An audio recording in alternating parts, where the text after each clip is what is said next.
This evening, we will recognize Team Germany.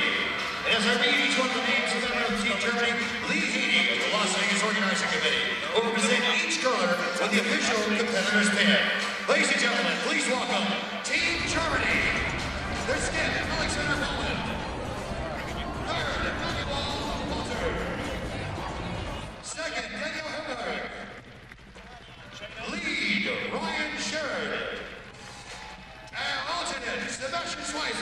Inside the beautiful Orleans Arena for this 2018 Men's Curling World Championship lineup.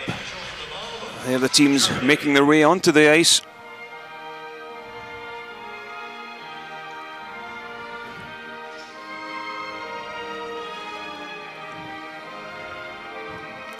There's one of the teams that will feature in our game. Team China, followed by the other team, Japan. Japan picking up their only win so far earlier today against the Netherlands.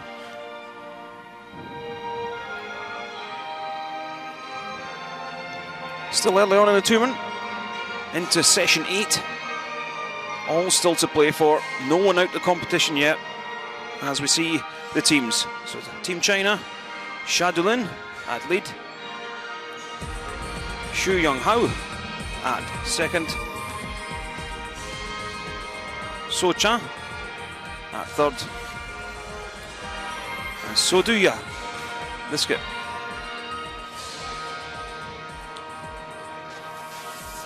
At lead for Japan, Keiyo Nisato, Ryota Shukuyaha. At second, Masaki Ayo, skip and third player, Go Aoki, the skip, and fourth player. There's the standings. Norway, Sweden top the table. It's Canada, China, Korea, Scotland with 3 wins and only 1 defeat. Russia, Italy, Japan, Netherlands, Switzerland and the US with that single win.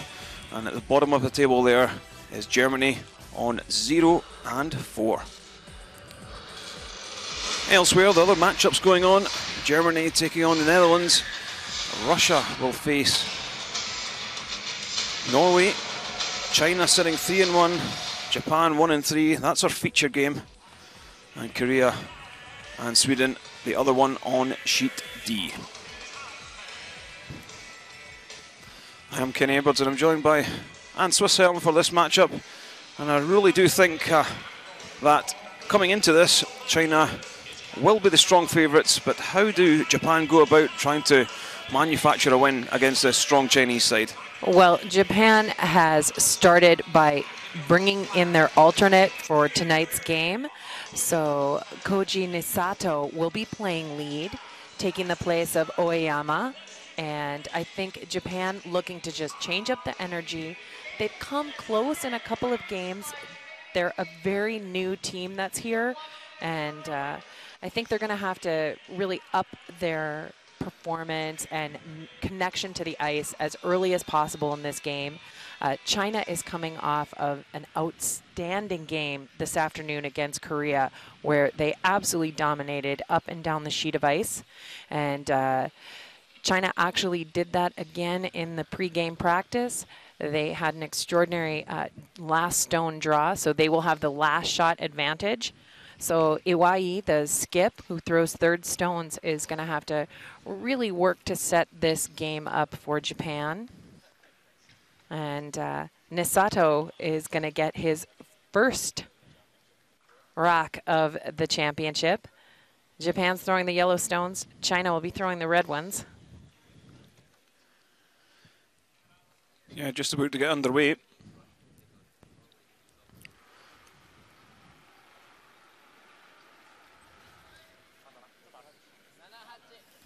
So this has got to be an exciting moment for Koji Nisato, throwing his first rock here at the championship. It's an incredible venue.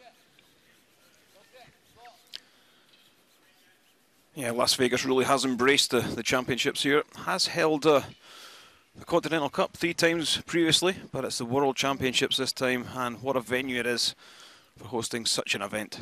Yeah, it's pretty exciting. Curling fever is everywhere in the United States right now, and Shadulin is going to get to experience a little bit of that USA love here out on the ice for Team China.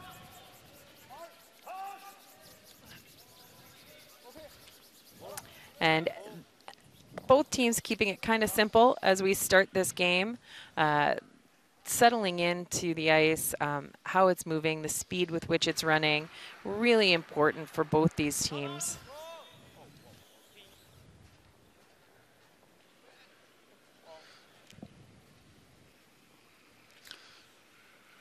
Well, is he going to catch a piece? He is, and he's going to hit and run. There wasn't a lot of communication there, which always puts a little bit of doubt in your mind if he's going to make contact. Yeah, it was pretty quiet out there for Team Japan. And that's something I think you'll notice about Team China. They communicate a lot. They share information the whole time down the sheet. You'll hear him talking right at release. And again, communicating multiple times to their skip.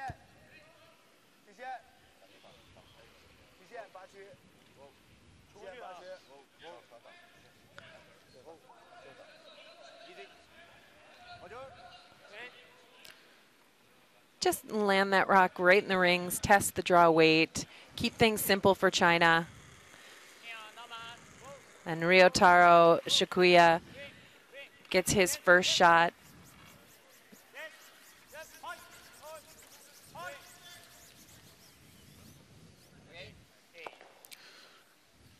Yeah, makes a nice hit and roll to the edge of the forefoot. How important it is for Japan to stay close to China, at least through the first 5 ends.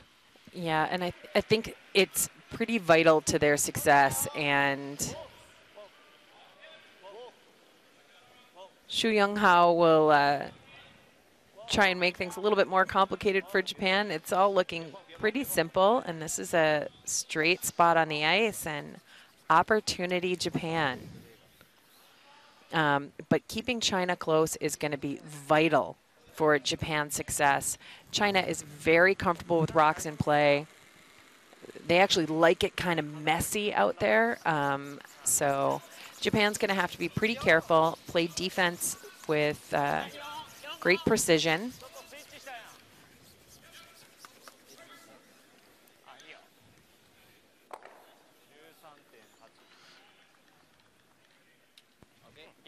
Throws another one into the scoring area, that red forefoot circle.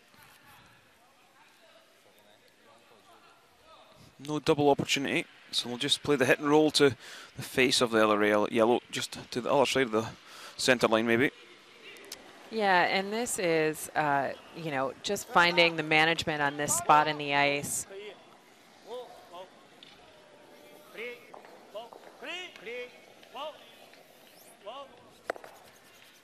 And that's a much, much better throw than his first one. Puts themselves in a good spot.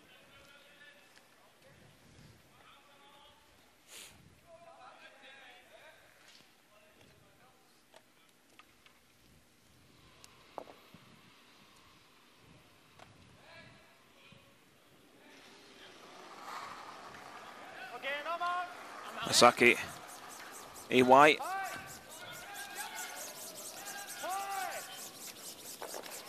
Brings a little bit of experience in at third at 32. Yeah, and unfortunately, I mean, he does get rid of that Chinese stone, but removes his own from the back of the rings.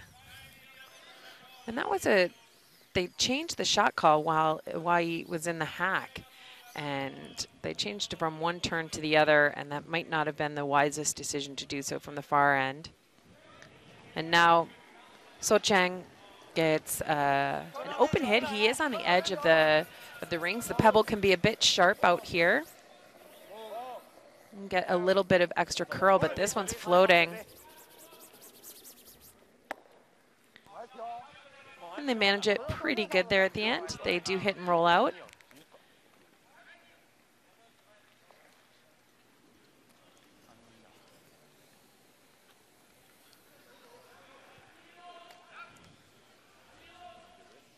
Yeah, so far we have seen quite a lot of this young Japanese side. And what they tend to do is play the takeout game better than the drawing game. Yeah, they're much more comfortable managing the up weight and moving rocks out of play.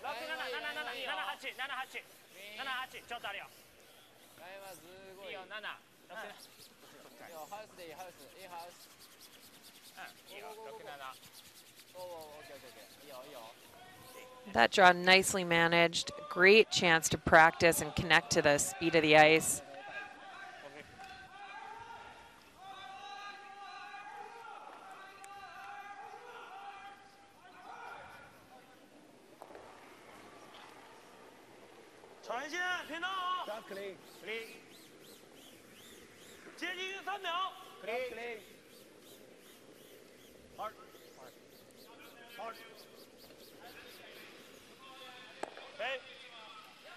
And this whole end from the first stone in play was being set up to blank this end, just become familiar with the ice. So, and becoming familiar with the ice, here is the youngest player in the field, Go Aoki. He throws the 4th stones for Team Japan. He is a pretty cool customer out there.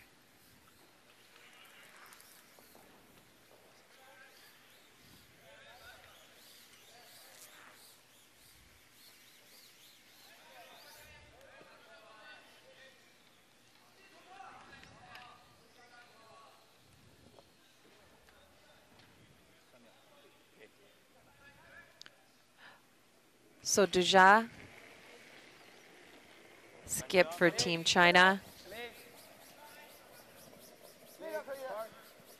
Yeah, nice control weight with this one, not throwing the heat, let's say. Yeah, nothing too crazy, and he is really good at throwing that nice, delicate weight, managing the angles. He made some incredible shots against Korea earlier today. And there's Go Aoki. You can see it. He's 18. He's a high school student playing at the World Championship. Yeah, makes contact, and is he going to roll out a play? He is.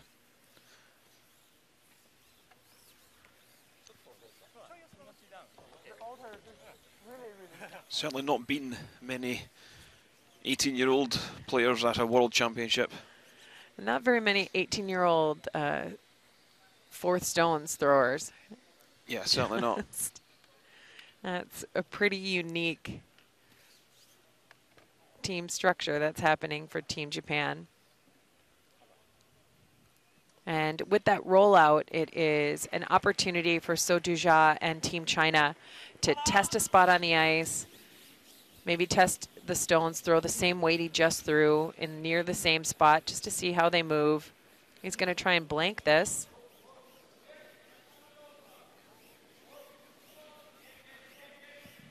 And yep, that one just drifts on through. Thought about hanging around. So after the first end, it's China 0, Japan 0.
Underway in the second end in the matchup between China and Japan. No score yet. China with last stone advantage. And once again, Japan asking for this one in the house. Yeah, and you might see a change of tactics from Team China here. It's an even end. They have the last stone, and this one slips just to the back of the forefoot. So I think you're going to see a corner guard for sure. Take advantage of that miscue there by Team Japan and try and get some offense going.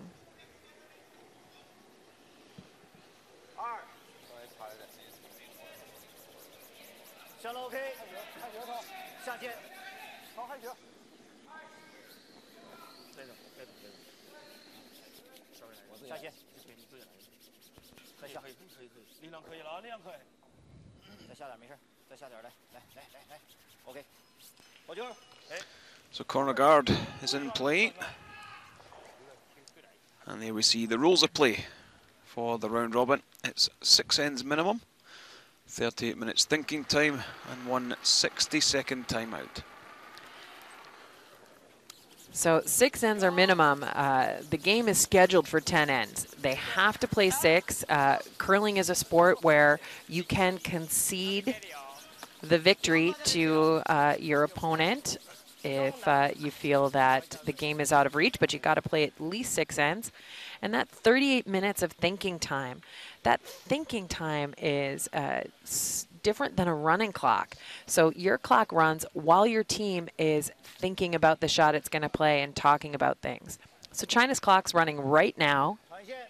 And then as soon as the player for China slides out, their clock stops. Yeah, it was changed to help the teams who were down in the game having to play draws. They're going to run through their clock as opposed to the teams that are ahead where they're just going to be playing a lot of takeouts. They're going to save a lot of time. Yeah, and it really allows for teams to just be willing to throw offensive shots, put rocks into play. And it also encourages the ice makers to keep the ice as fast as possible, because a draw shot can take, you know, up to 30 seconds running time. And you love it when the ice is nice and fast and it curls a lot. And the call is just to peel the corner this time. Goes one and pushes the other one in to the house. I think, was that a naive call, Al? Yeah, I think it's just, you know, they actually really didn't need to do that right then. China had just missed, and now all of a sudden China's got a rock biting the forefoot, and they're going to be able to put a bit of a corner guard on it.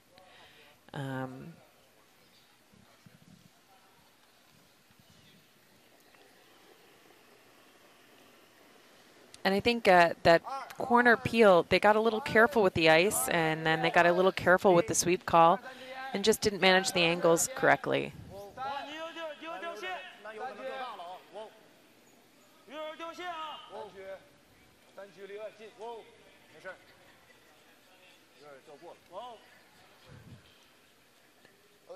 There's Team China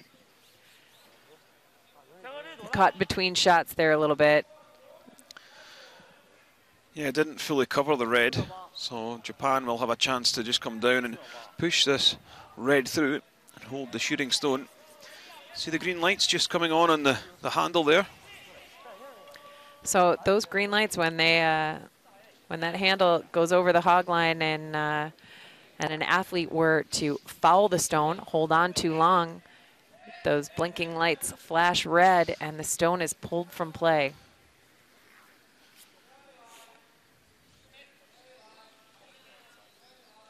Years gone by, they had someone sitting at the hog line deciding whether the stone had been cleanly released by the hog line, and there's a lot of controversy over that, wasn't there, Anne? There was, as every magician in the history of time has proven, the hand is faster than the eye.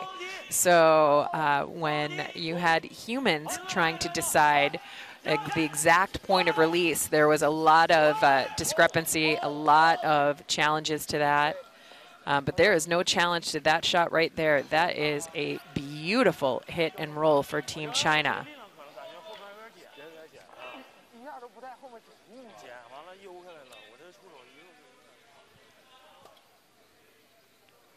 Xu Yonghao makes a fantastic hit, roll, and sticks right on the nose of the Japanese stone.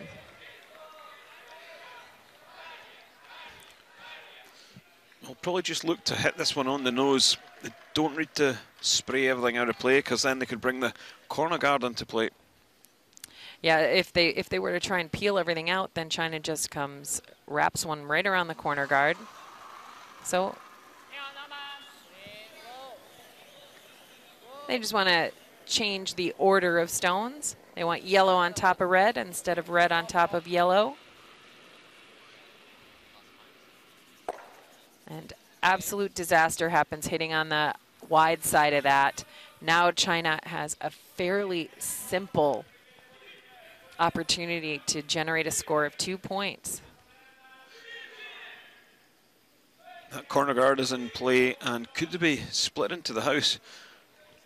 I think China's called to tap this stone instead of draw around it.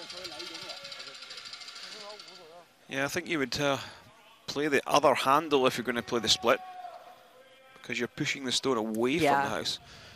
It's a lot harder to play on this handle.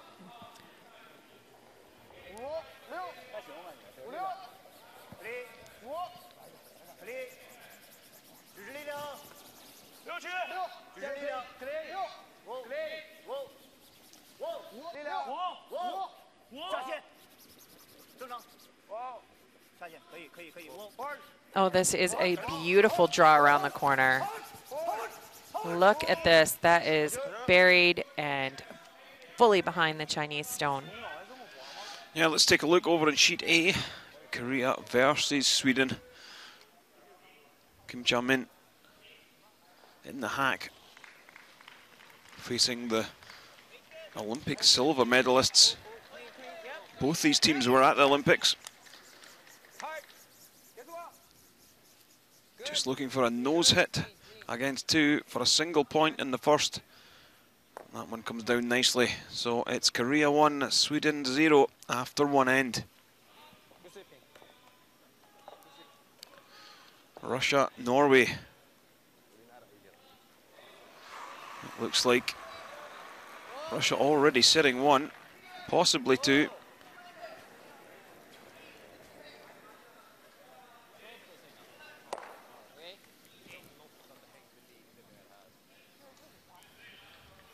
Trying to draw another one down in there. Yeah, it's a fantastic opportunity for Alexei Timofeev.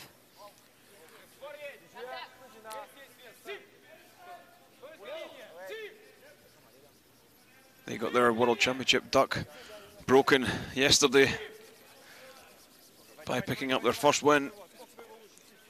Takes it off the top yellow. And have they managed to score three? They have. What a start. It's Russia 3, Norway 0.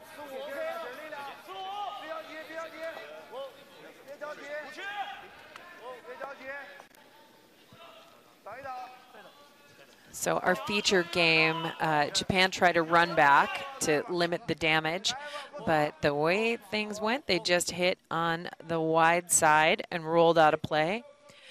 And now you can see this is a pretty challenging situation. And we get a look at coach for Team China. He's a world champion. He's Marcel Rock. Yeah, he was part of the fair before, who really did dominate curling in the early 2000s. Yeah, and they were the last men's team to win back-to-back world championship titles. The Canadian team that's here now has an opportunity to do that.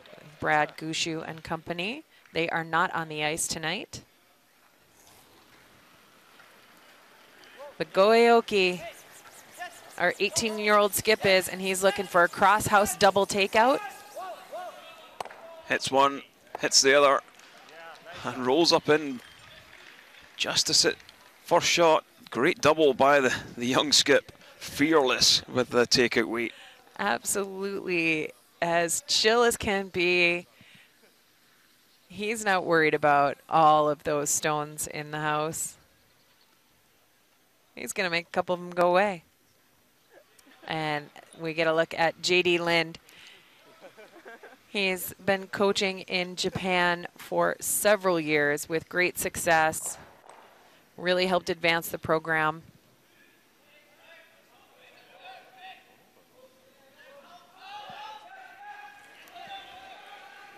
Still a chance for China to score multiple here. Yeah, and just a clean little hit. So Duja. They'd like to get a little separation, I'd imagine. Well, just doesn't make the roll, so it's a double there. You know, the double may jam. There is a stone that can catch on the back corner. You'd probably lose your shooter if you're Japan, but you've got to go for it. And especially with Goeoki, the hard throwing last stone.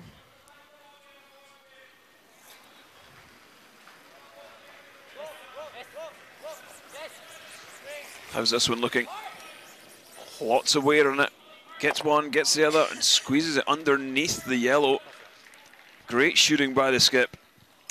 Yeah, how do you get yourself out of trouble? Well, you have your skip make a cross-house double and a side-house double, lose the shooter, and clean the mess up. What an end for Goeoki.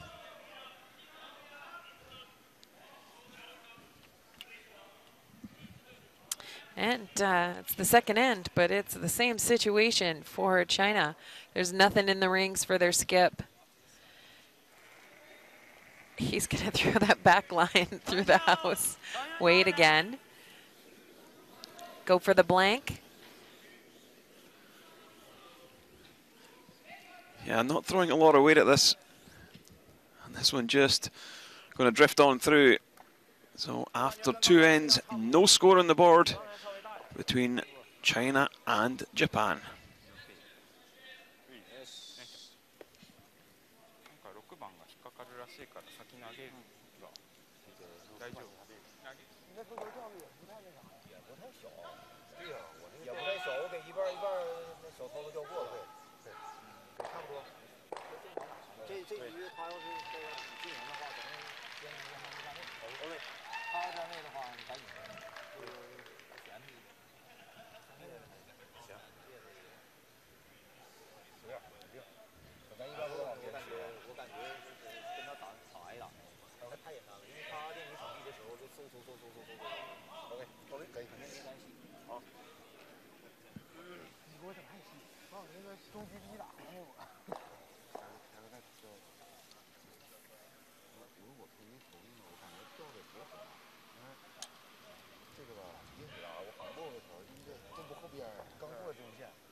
Third end between China and Japan here at the 361 World Men's Curling Championship in Las Vegas, Nevada, from the Orleans Arena.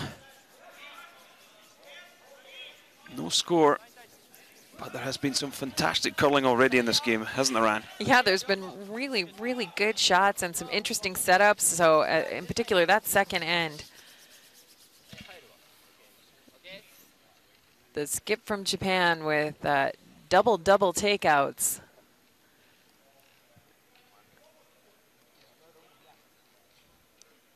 And now China is willing to turn on the offense. They might be getting a little bored.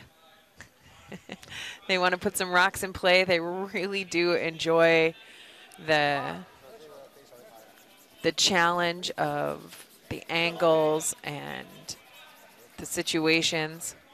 And they had a really great setup, but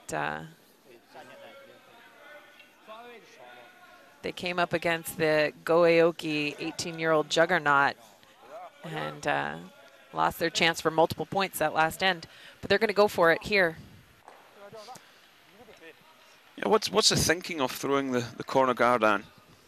Well, it just gives a team, it pulls the play to the wings, and it actually gives you some place.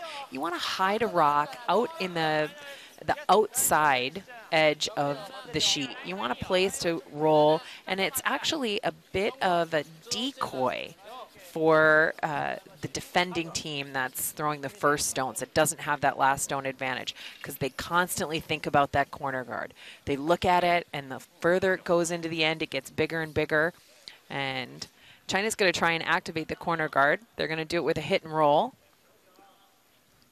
And we saw the how it worked in the second end as well.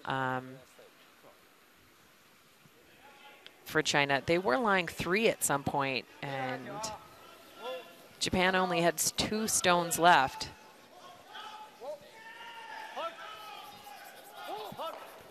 So now this hit and roll, they don't get the roll they're looking for, but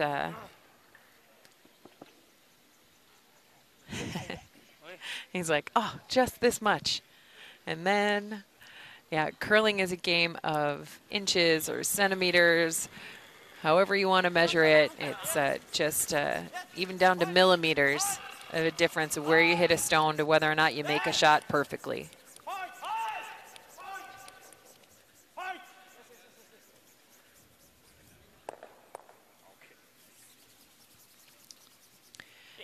Now this is an opportunity for China that absolutely, I love this opportunity. I know Japan's sitting 1 and 2 in the rings, but with that stone slipping into the back of the 12-foot, you can see the angles there. If China were to wrap one of theirs around that corner guard hidden underneath, it's got a guard in front and a guard in back, something to hold it onto the rings.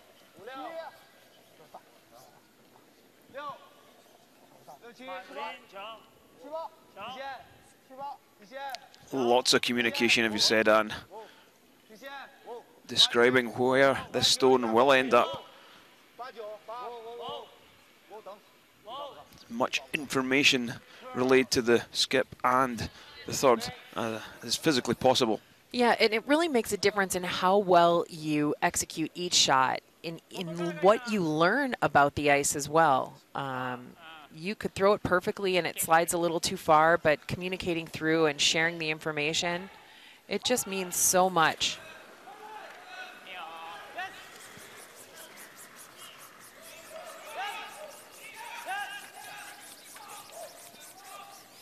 So now trying this run,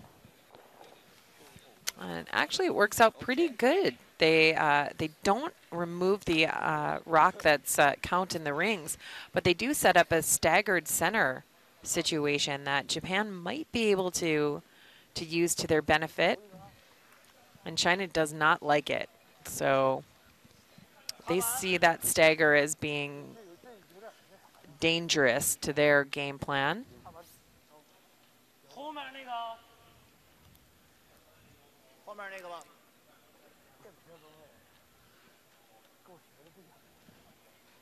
So Chang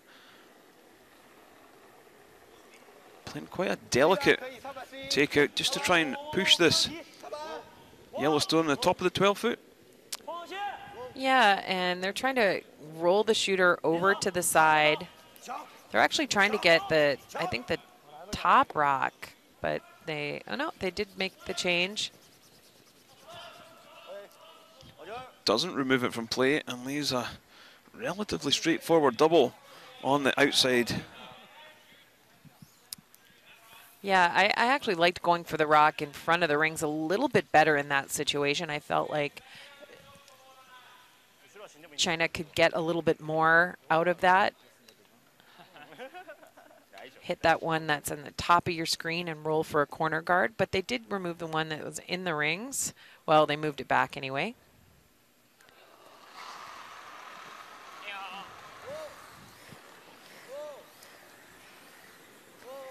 And this needs to curl a little bit, but no problem. The double's made.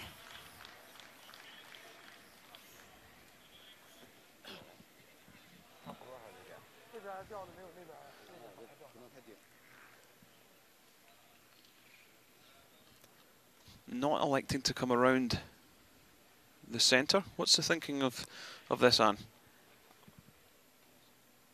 I think they're just trying to keep the play to the wings and hopefully get some separation with a good freeze here, or setting up a situation where they use the Japanese stones to help Team China. They're hoping to get some big separation in the rings. They know that they're playing against a skip who can easily make long cross-house doubles.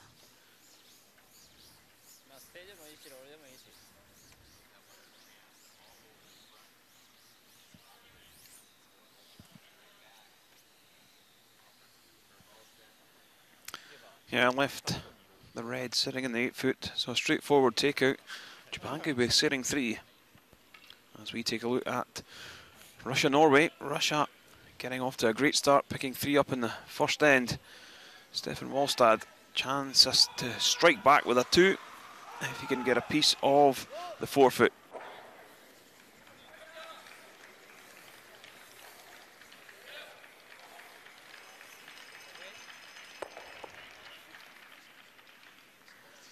So, just a draw.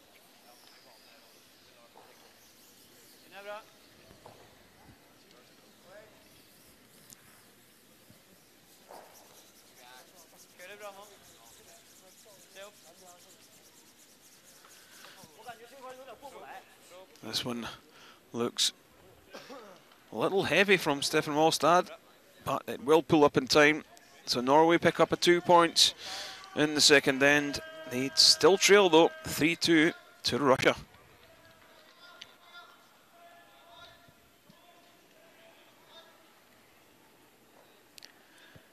This time I think they've called the draw around, and they've changed their tact. Yeah, this is an interesting, this is like a back and forth. Maybe they're just testing Japan to see what they'll do. You know, trying a couple of different game plans to put out there. Having to go hard to get this anywhere close. It pulls up short. And also the way it's tucked there.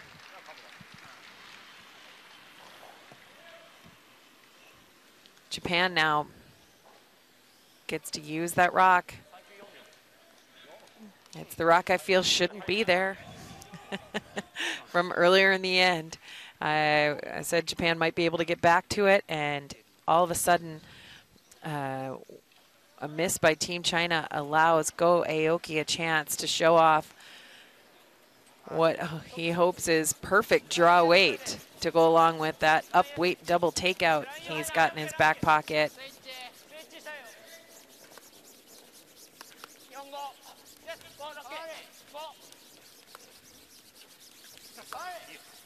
And the sweepers are working this really hard. Just trying to tuck the inside edge. Done enough. That's a great shot.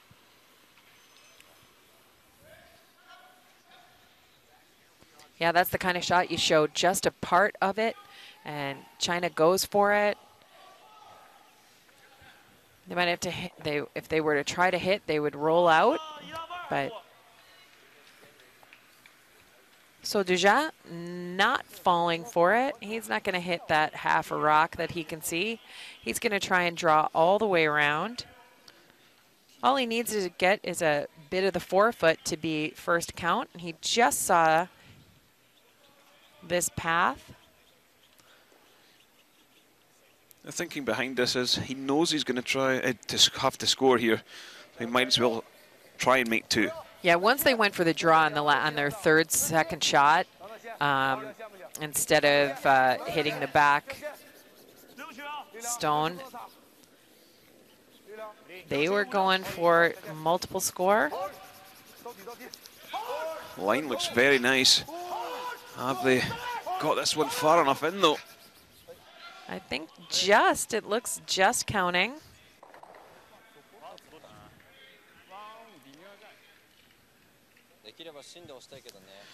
Did sit down very quickly.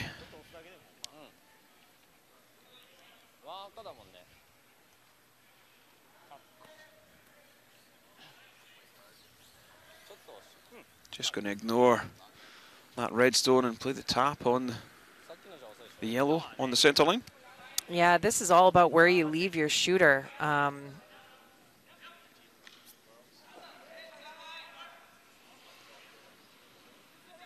He's got to try and get to nose as much as possible.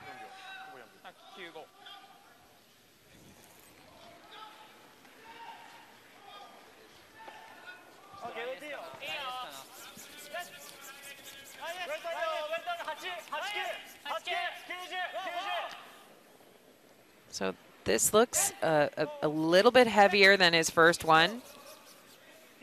This is about communication and managing the speed. That's a pretty great little tap. It's going to be tough for China to get 2 points out of this now. Yeah, there's no double off the yellows, so they're going to have to run that red stone back onto the yellow.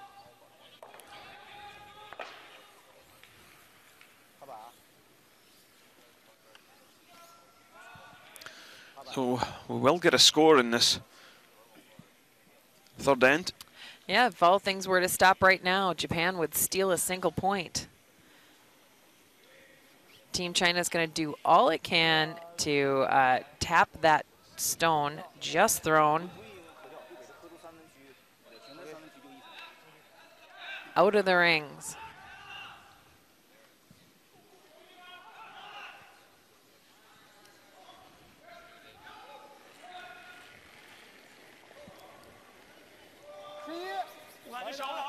Final stone of this third end.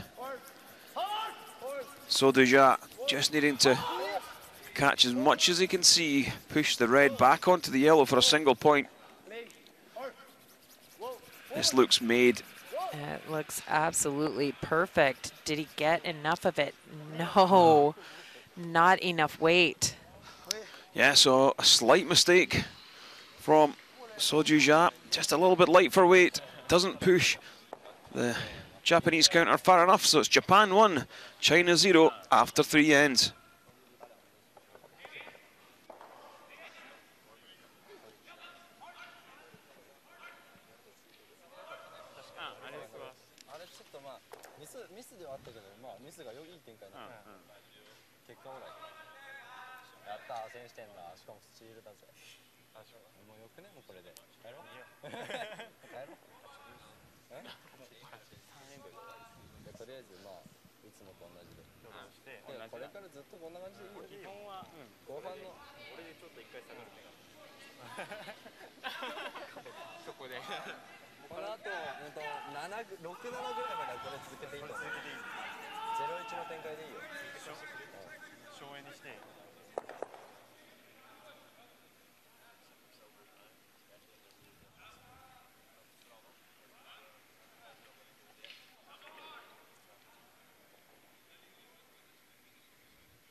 Fourth end of this World Championship matchup between China and Japan. Japan leading 1-0 in the fourth end.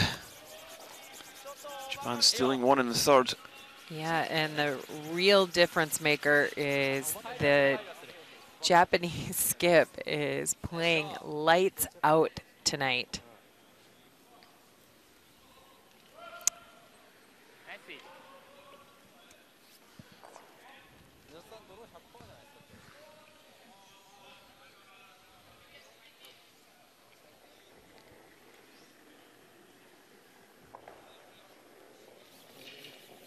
So Shadulin, he's having a really nice tournament, sits at 84% accuracy. Yeah, this is first appearance at the World Championships. Has represented China at World Juniors a couple of times, been at Pacific Championships also 4 times.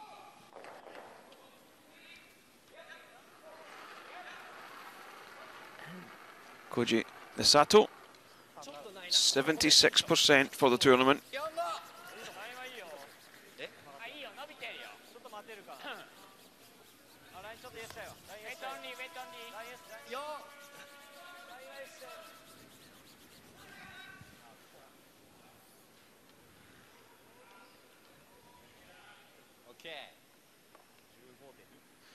Laying that one up alongside the other yellow. Would have liked him in line, but no real disaster.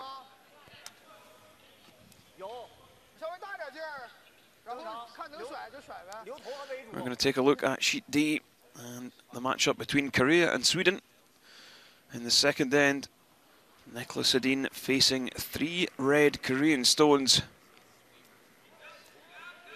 No real danger though, only needs to be in around the 8 foot to score a single point. Sweepers have backed up off this one though. Rasmus Vrana on the right there, thinking about sweeping it. Also Christopher Sundgren just keeping this one clean. Down onto the tee line and a single point, and that game is all tied after 2 ends.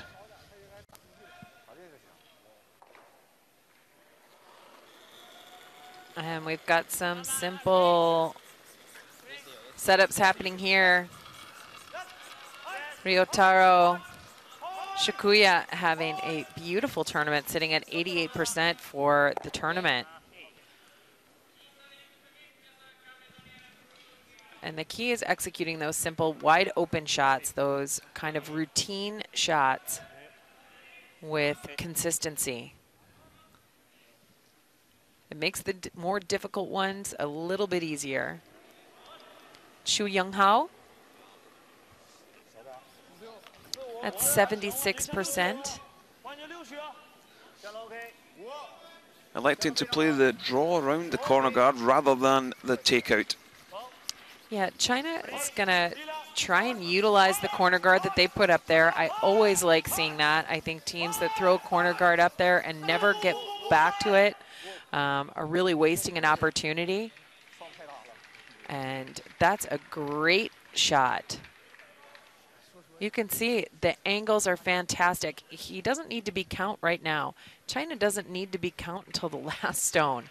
So these setup shots are fantastic, and it ups the level of difficulty for Team Japan. They're forced now to run back takeout.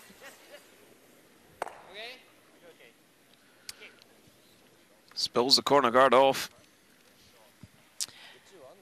Yeah, and now the opportunity is to China. They've got a couple of choices. They can put the guard back up, which it's fairly early in the end. I think that's a good way to go.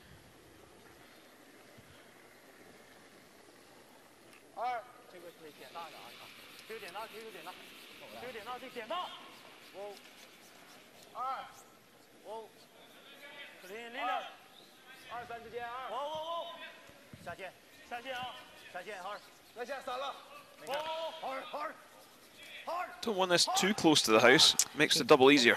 Yeah, they're sweeping for line because you do have to cover part of that stone.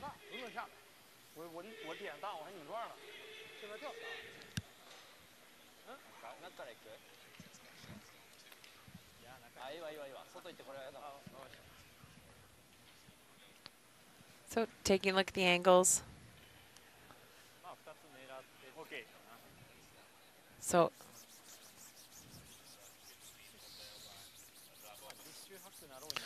over on sheet A, the Netherlands 1 up on Alexander's Bauman's Germany. He's having to draw for a single point with his last stone to tie the game up. Playing against what looks like 3 counters.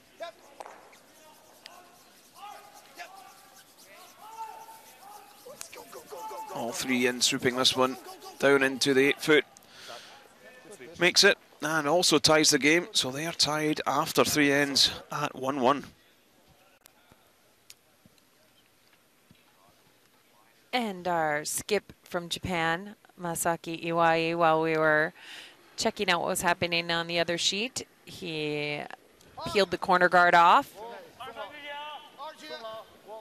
And So Chang, he's at 81% for thirds.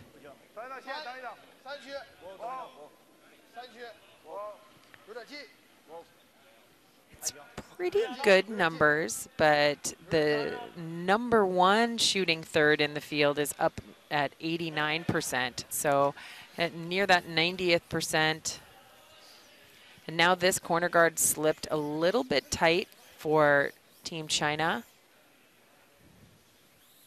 And Japan gets the 3rd go at making the run back takeout. And this is the easiest one yet.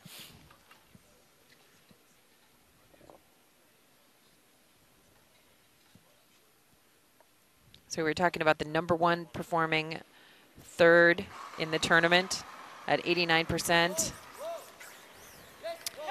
Iwai is down at 75 for the tournament. That shot there is going to help him bump that percentage up a little bit, though. Yes, it's 2 yellow counters in the 12-foot.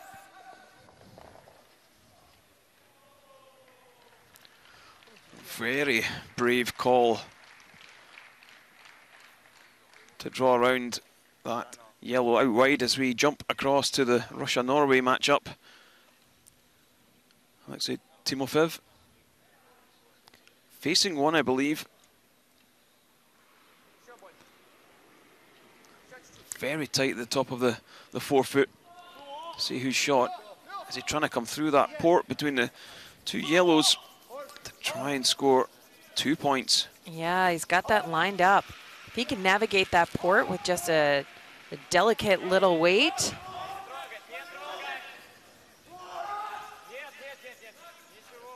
Just waiting for this one to curl now. He could even shave it off the top yellow. It's curling. Has it found the gap? It's not. It did catch that yellow. Oh. What a shot. Scores 2 and extends his lead now. 5-2 over Norway after 3 ends.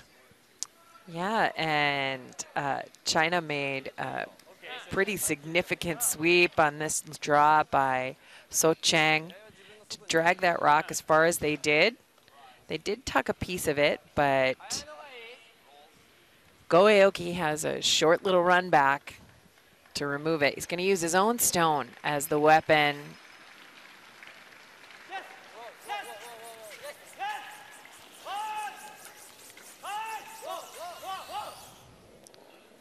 Well, blasts everything out the way. And that's the kind of shot that I think as they mature and go through this, that they don't have to play that kind of weight. No. If they play, I mean, that was just a really routine 1-foot little angle run back. If they were to play that at a bit of a softer weight, they keep their shooter around, they maybe force China to a single point or a tougher shot to blank. But China's sticking with their game plan. There is no blank in Su Duja's mind. He is going for the draw around. He's going to use whatever he can. Whatever he's got out there to use, he's going to He's going to try and hide a rock behind it. And what he's got is a Japanese rock in the top of the 12-foot. Yeah, high-risk strategy, this one.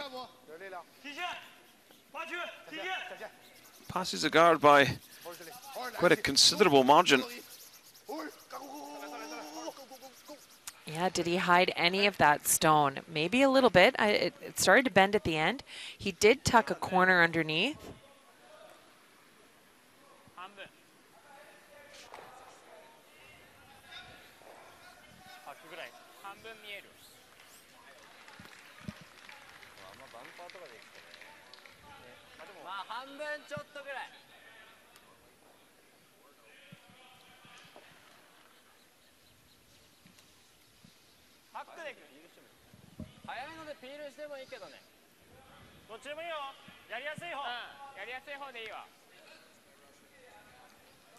I believe they're just discussing what weight to throw at this. Yeah, because you can only see a little bit of it. So just enough weight to kind of move it out of the rings.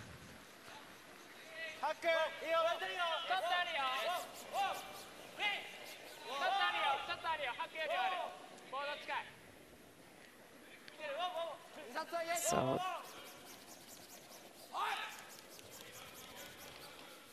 does make contact with the red, but rolls out the yellow.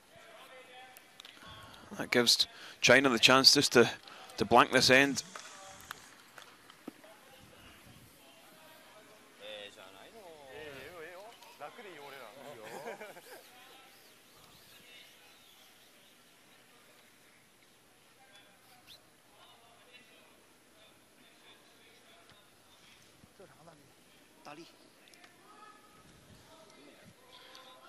This is the final stone in the fourth.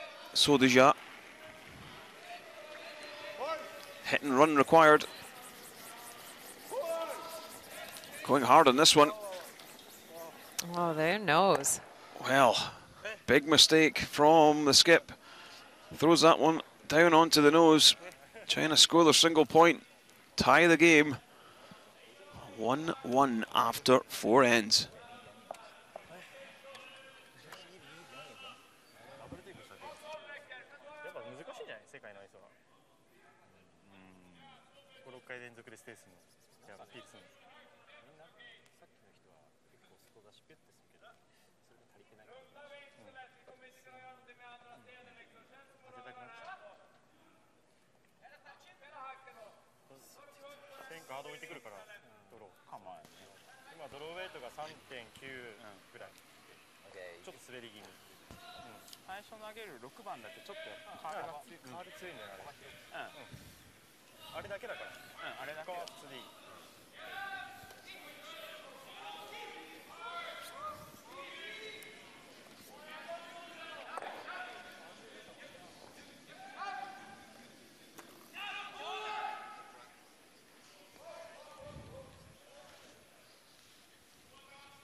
(1-1) the score in the matchup here at the 361 World Men's Curling Championships from Las Vegas, Nevada. I'm Ken Ebers and I'm joined by Anne Swisshelm for this matchup. And it's been quite a tight affair so far, hasn't it, Anne? Yeah, and the scoreline, that 1-1. There's been some really interesting kind of shot selections and execution that's been happening. So, and all of a sudden Japan finds itself in a pretty unique situation in this game. They've got the last stone advantage for the first time.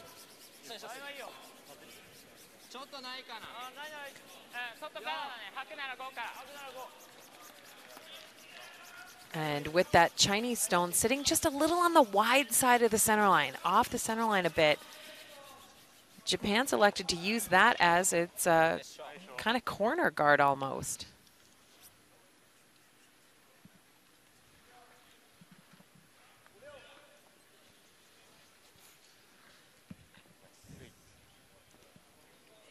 And Shadulin, he needs to make a freeze.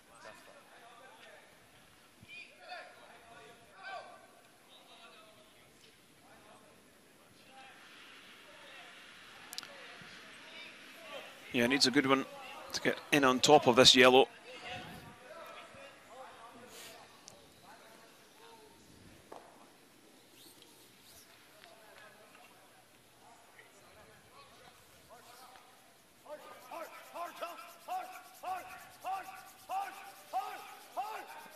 Swooping it to get it past the side.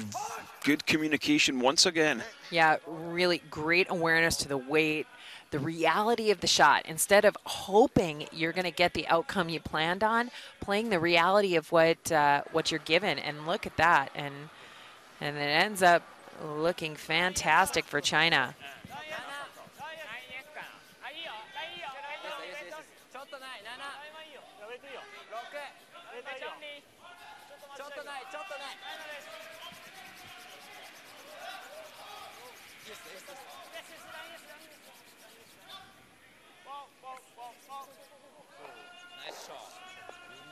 And Koji Nisato answers with a freeze.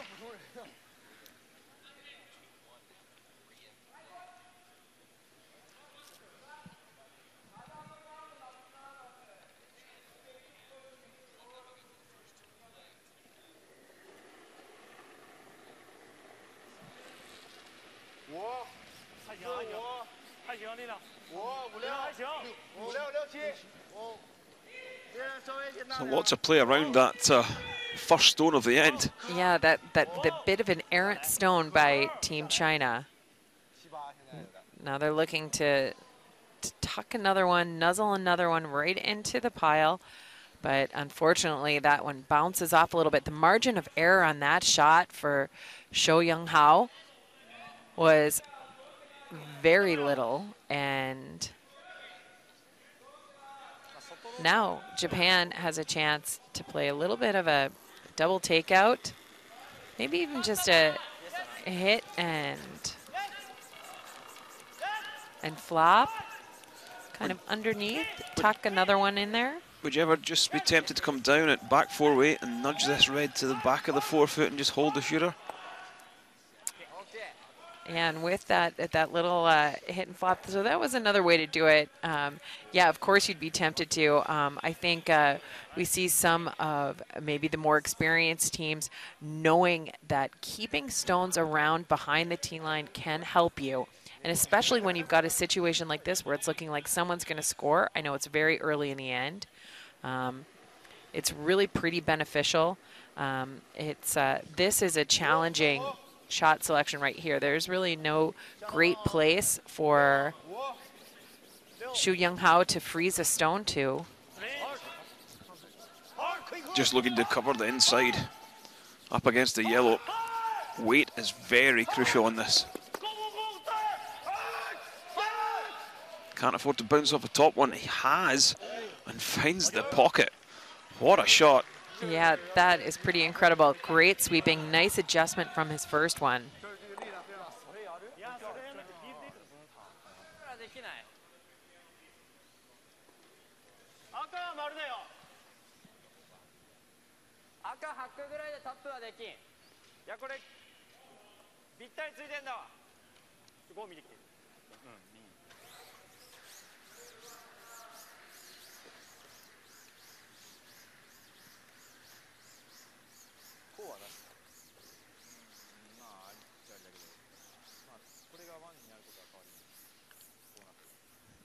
So Japan running through some of their options with the angles.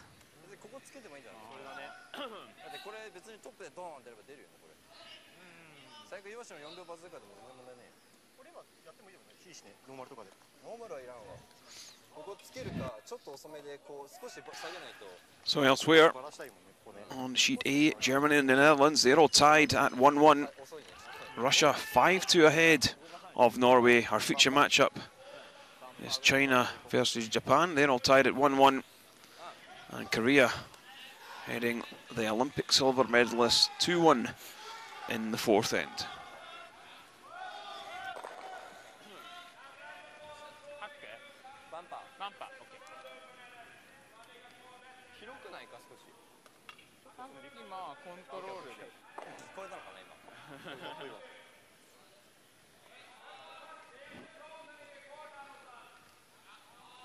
So after that discussion, Shikuya being asked to play a soft weight hit. They just want to unlock the back red and move the last stone thrown.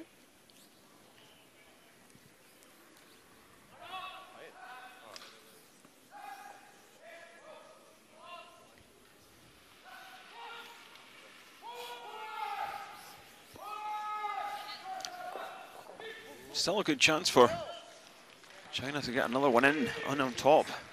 Yeah, the way those ankles are sitting, if Socheng can tuck one in here, so this is the same path that they've been looking at for the last couple of stones.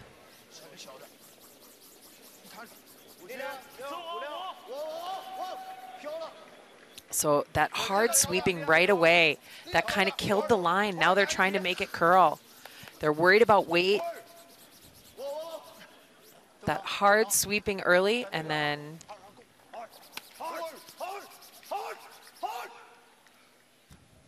really nice shot. That ends up in a great spot. You cannot get rid of both of those.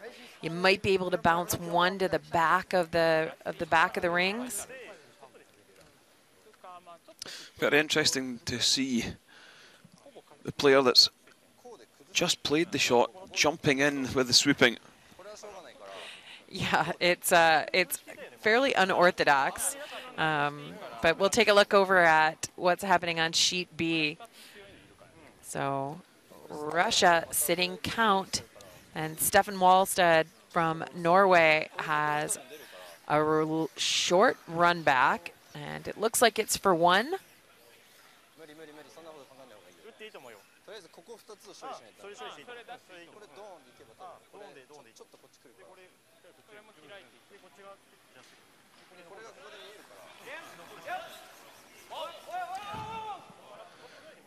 It looks like he's possibly going for the two on. Yeah, he's throwing it pretty hard, going for the double. And what a shot. Yeah, great shot from Stefan Wallstad. I think he thought he'd missed that one, but narrows the gap to one. 5-4 they trail Russia.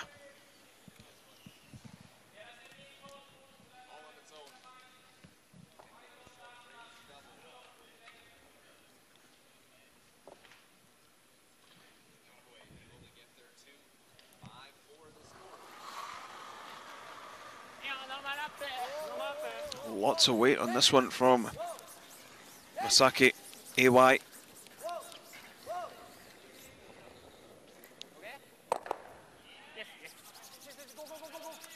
Leaves one red counter, biting the top of the button. And they take control, though, of the top of the forefoot.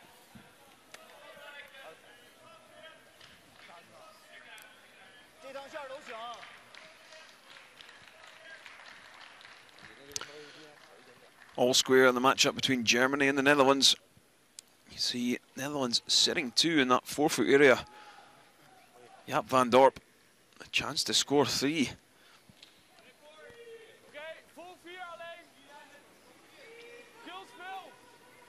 Needs to be fully four, I believe. Sweeper's beginning to get into it now.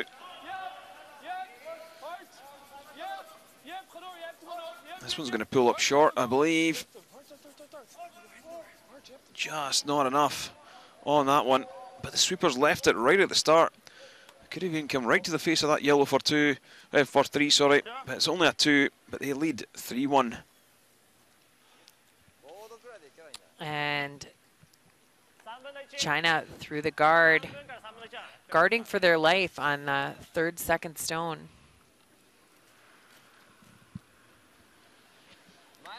This might be the time for Japan to play a little double peel. They can throw right between those two stones and actually kind of pull the shooter, kind of squirt the shooter onto the rings.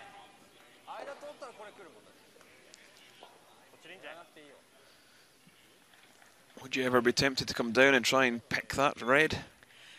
If you can see any of it, it's a pretty good shot. It does leave the center guards up there, and those rocks are going to be what really haunts you when you have that last stone advantage.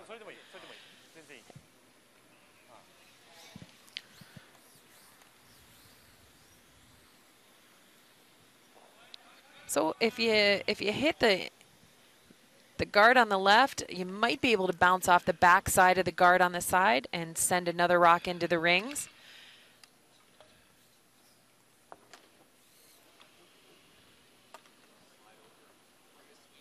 Japan's got 3 rocks left. They've got the last stone advantage. They want this clear up front. AY with the big extension on this one. Only peels the single. Yeah, they actually needed to hit that stone a little bit thicker to get the flatter roll. And with that kind of weight, they absolutely could have.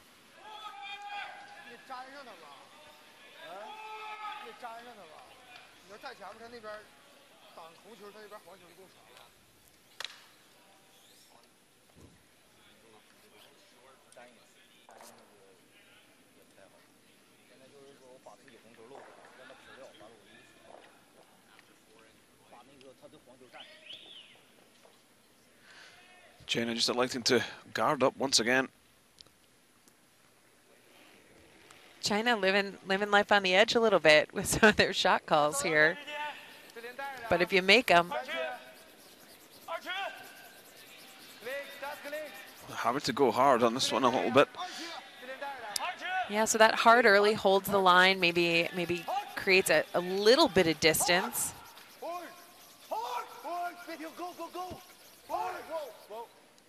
That one's going to over curl.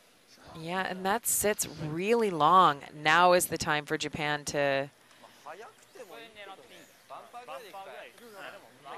pick that stone.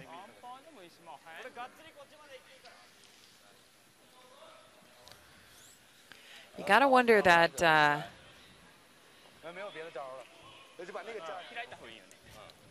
China just freezing and freezing and freezing.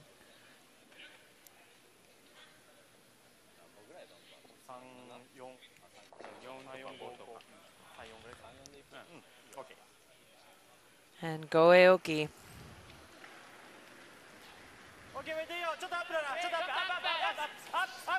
Just looking to catch a couple inches of this one. Have they jumped in it too early though? It's very close. There it goes.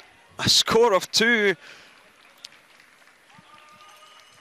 No, still a couple of stones to come actually. Yes, a couple of stones to come. So China now drawing for their life here. They've got to try and tuck one underneath, freeze to their own in the back.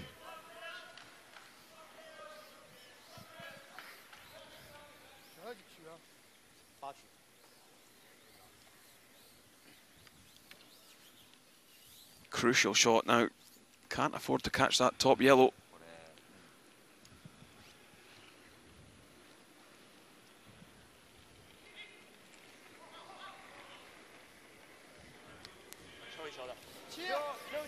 So Duja.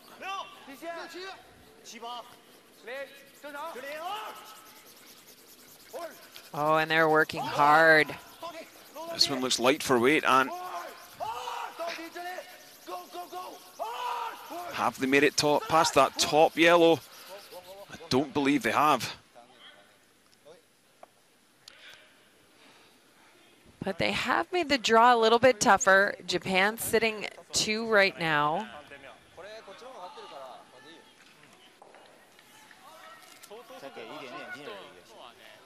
Just need an edge of the forefoot. Could play either hand, really. Yeah, if they played the other side, it'd just be a little tap. But Aoki choosing the kind of cold draw to the side of the forefoot.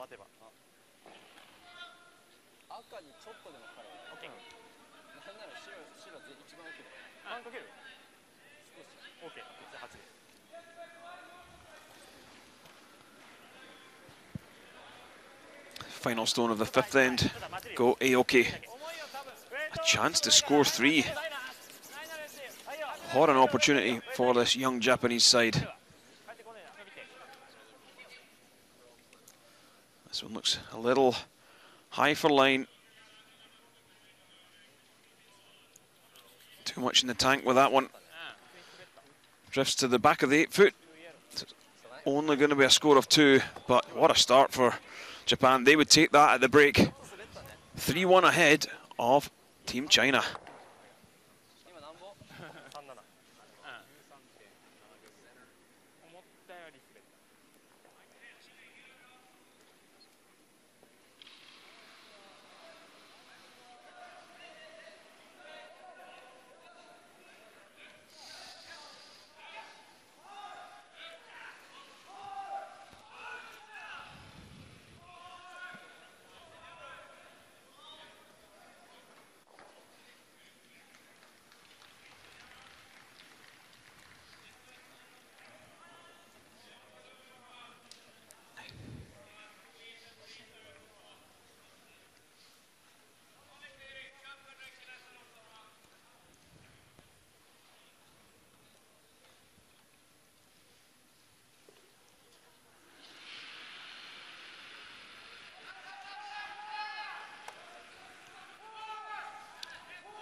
Japan versus China.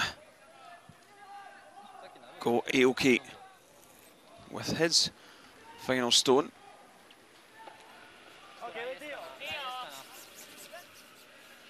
Just trying to tap the yellow into the forefoot, which he does. Japan sitting 1. Soduja for China. Trying to drive that red stone in the 8 foot back onto the yellow for a single.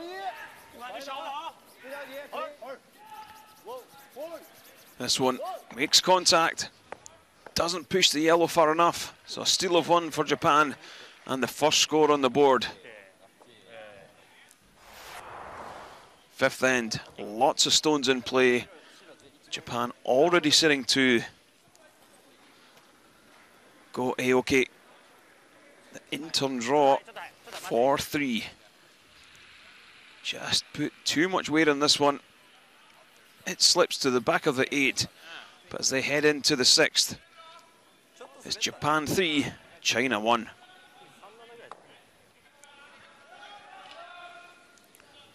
Korea versus Sweden. Nicholas Edin sitting 1 yellow, top of the 8 foot, drawing for a second counter.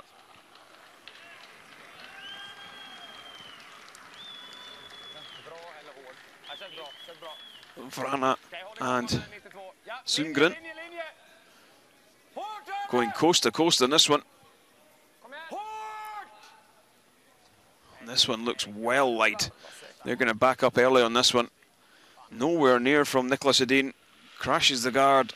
So only a single for Sweden.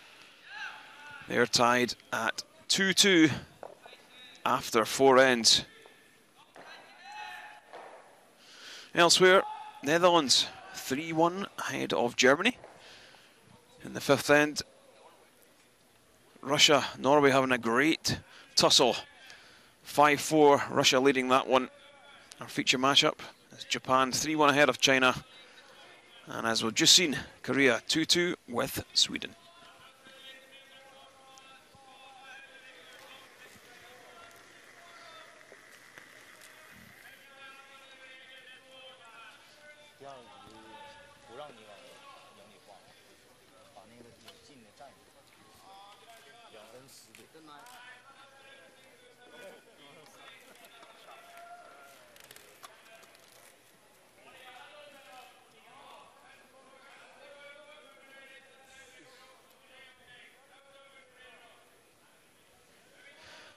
There are the stats. Some good numbers from this young Japanese side. Outshooting China only by a couple of percent.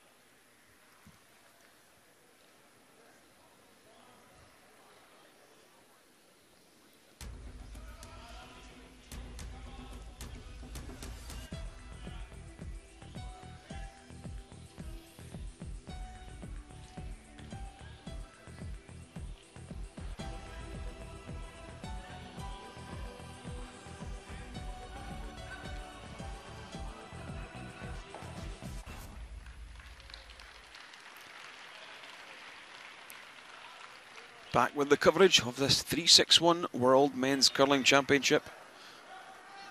The matchup between China and Japan in the round robin. Japan 3-1 ahead. I'm Ken Edwards and I'm joined by Anne Swisshelm.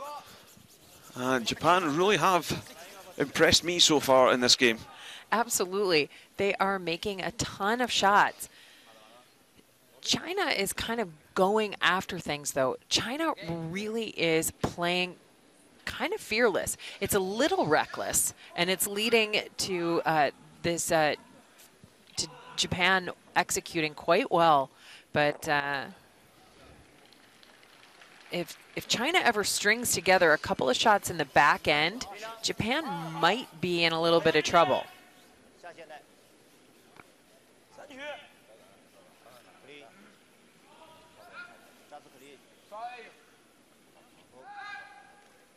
And Shadulin continuing his excellent play, puts that corner guard into a really good position.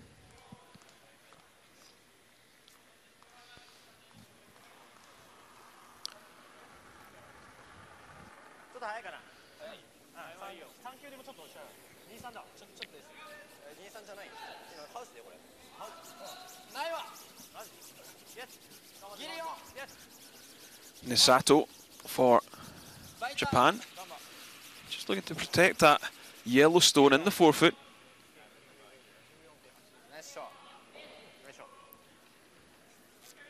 And with that 2-point lead, Japan's happy to put play into the rings. 90% for Nisato. Absolutely having a fantastic game.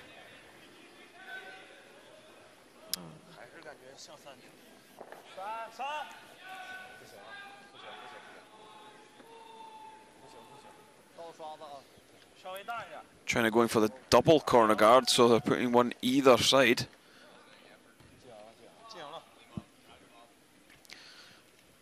And this is going to slip right into the rings.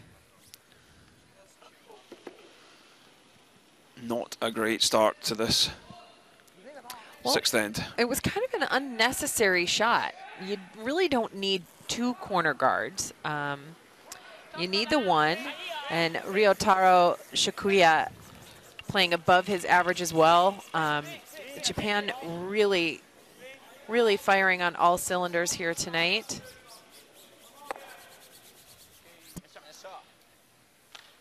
Hits and hangs around in the wing.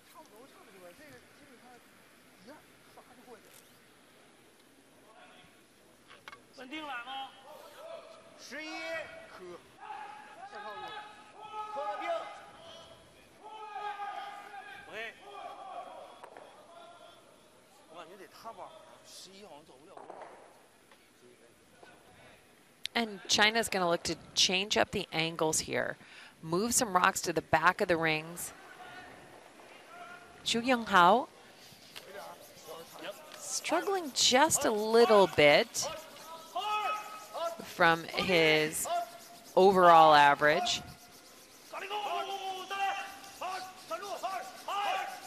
This stone is curling like mad.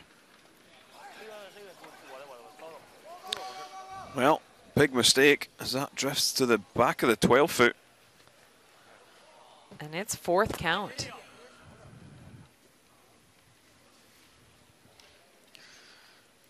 Let's take a jump over to sheet B. Russia 5-4 ahead of Norway. Looks like Norway already sitting 2. Alexei Timofev having to play a difficult draw for a single point.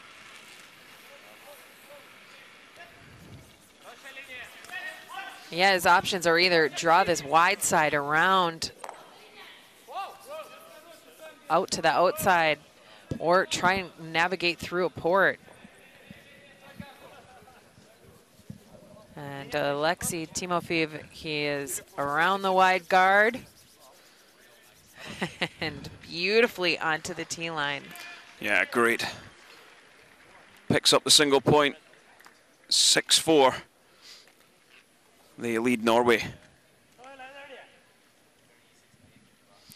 See this one just finishing really hard at the end.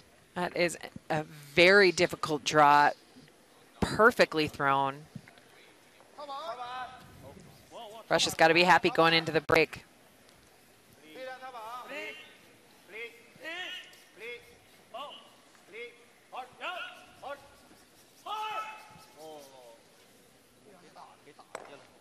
Well, bumps the yellow through.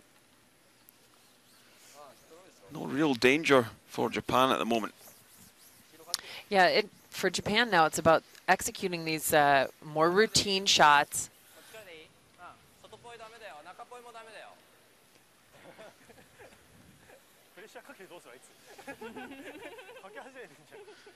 So relaxed, them guys out there, aren't they? I know. Well, you know, they actually went to university together, Nisato and Iwai. They are vets. They studied veterinary medicine together. They've known each other a really long time. So very comfortable.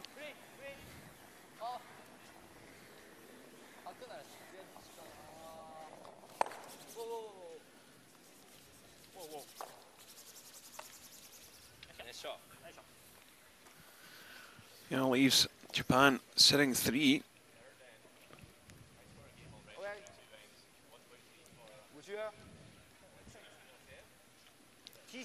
Yeah, and with the play being pulled over to the wings, this is a great time for China to use those rocks to help them. They're gonna play the freeze, draw down to the side. So Chang has a chance to improve his in-game numbers here.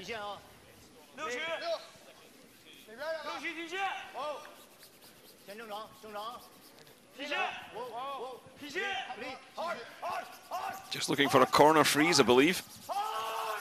Yeah, this rock's bending hard. Did they miss the line? They did. Oh, what a beautifully thrown rock.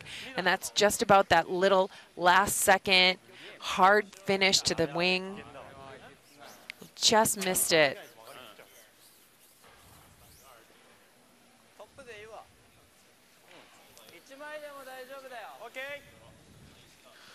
Over on sheet 8, Germany trailing Netherlands by 2 points. Alexander Baumann needing to claw something back.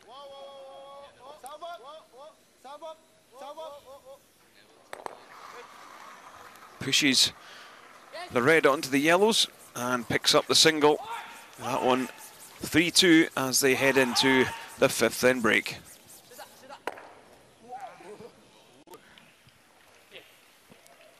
And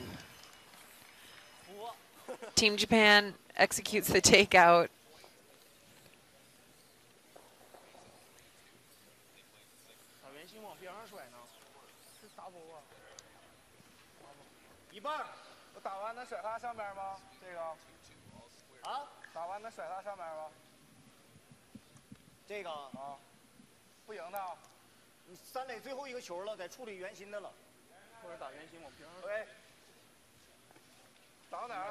China can't really afford to be too aggressive.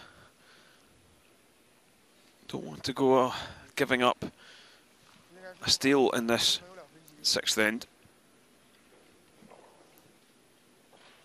So Cheng lines himself up, kind of settles himself. He's got to throw big weight. There's no speed wobble there. Very clean delivery.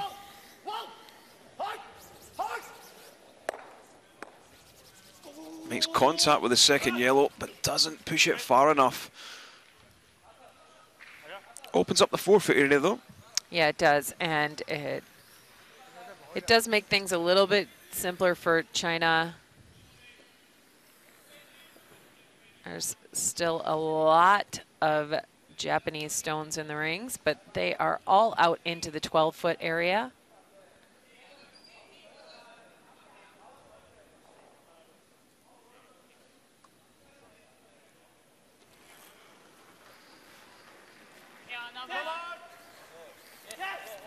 Go Aoki. At 65%, for this game, I might have to argue with the statisticians a little bit. I know he's missed a couple, but remember, he made 2 giant double takeouts in the second end.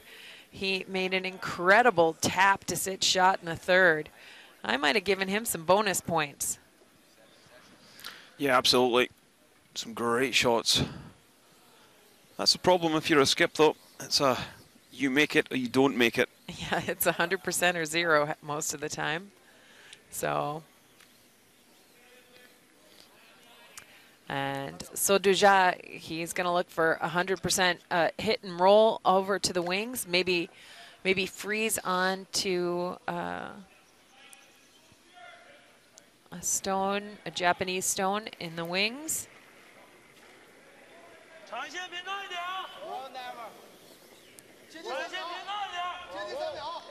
He popped this one out quite a bit. This has a mile of curling to do.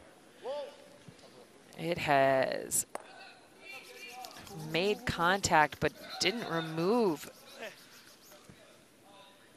So now Japan needs to just sit on top of the rings. Full 12-foot, maybe biting the 8-foot.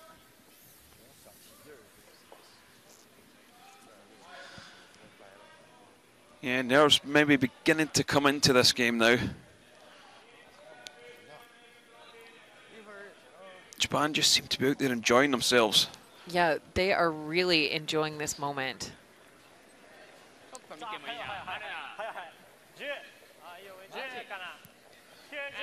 Top 12 foot was the call.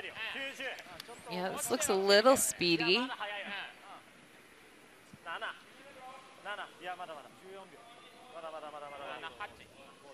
They wanted to stop right there, but that adrenaline, the rock slips. It's a missed opportunity, really, to be honest. Yeah, to put just so much pressure on So Duja and Team China. Anywhere on the left-hand side, you're guaranteeing picking up one.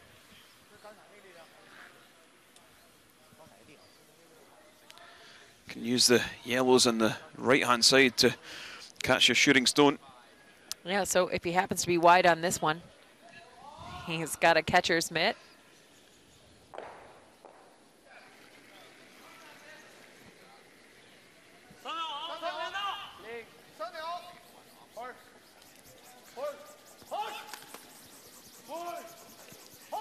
Swooping this one hard. Looks okay, though. Yeah, there's a lot of rings to roll to, and he does use a bit of them. Yeah, so China pick up their single and trail 3 points to 2 after 6 ends.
Seventh end.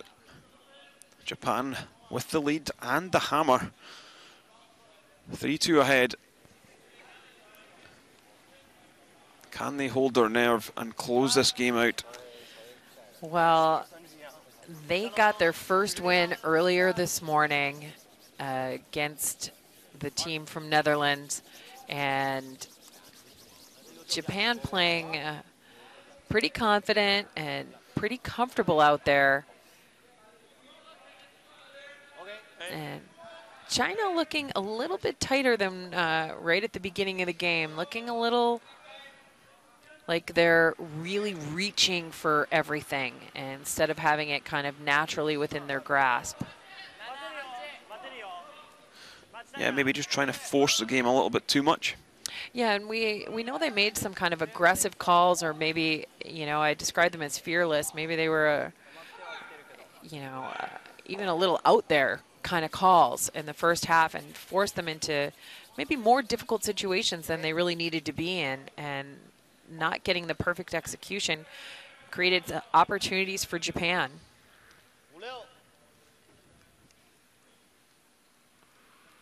And that rock sits, in the back of the forefoot. It's looking like a mixed doubles setup right now.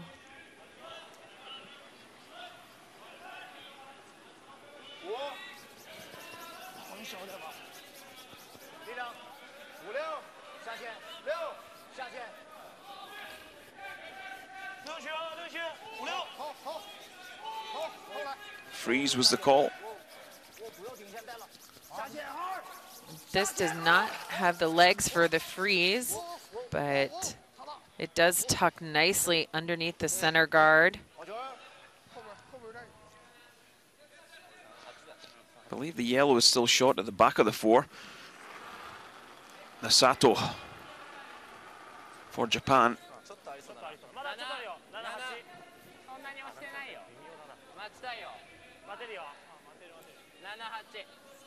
Lots of line on this one. All of the curl comes late. And there it starts to bend.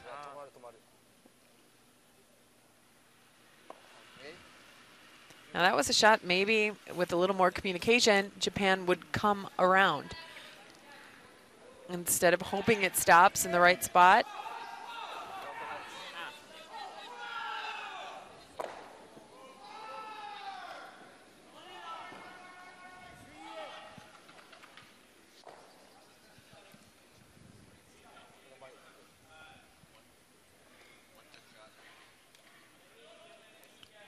China electing to move these yellows now, but deciding just to push them back, maybe use them as catchers for later in the end.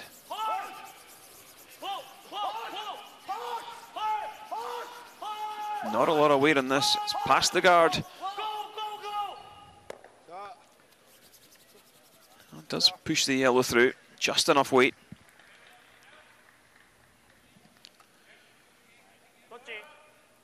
And Japan going to play the run back here.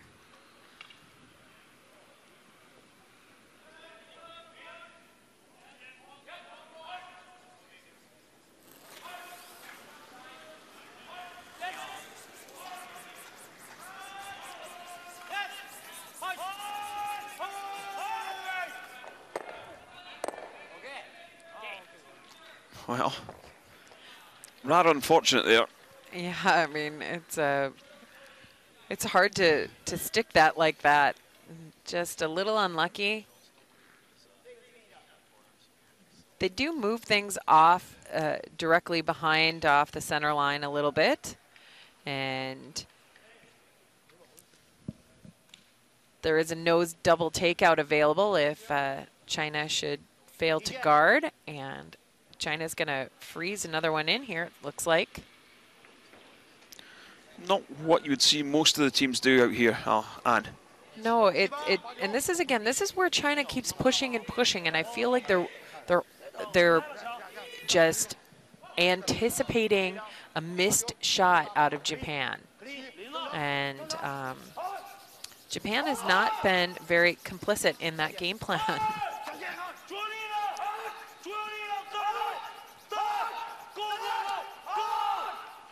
But with that, that's a pretty great shot. Freezes right down in.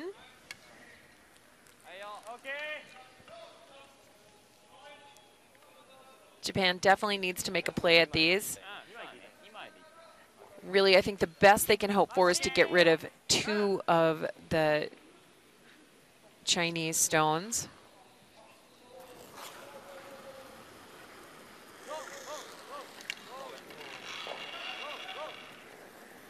And this is that straighter spot on the ice.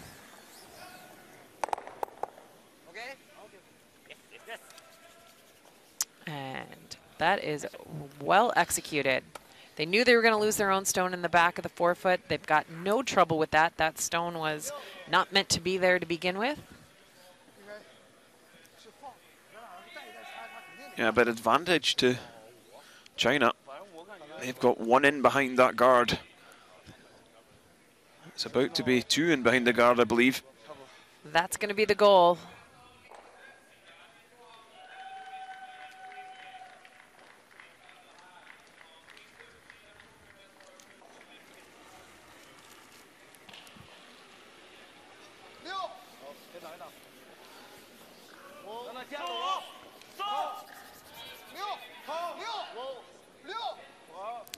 Is this the end that China decide to turn on the style? Yeah, where their attempts to put pressure and pressure and pressure on Japan finally come to fruition. That's a pretty well-placed draw there.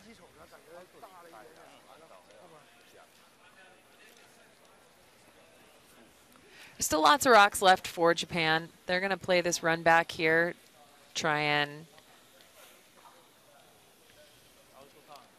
move those rocks off the forefoot, maybe all the way out of play.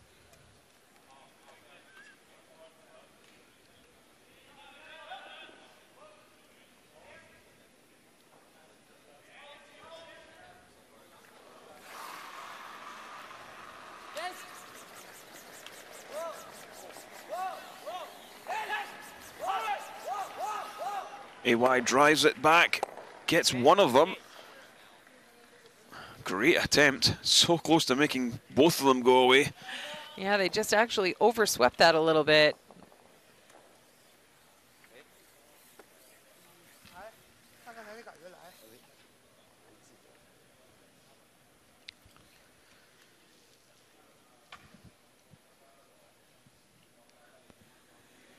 It's a chance for So Chang to put his rock right back where it was.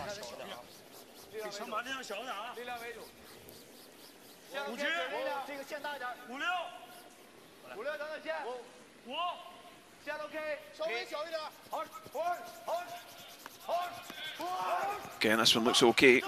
Just trying to swing it now.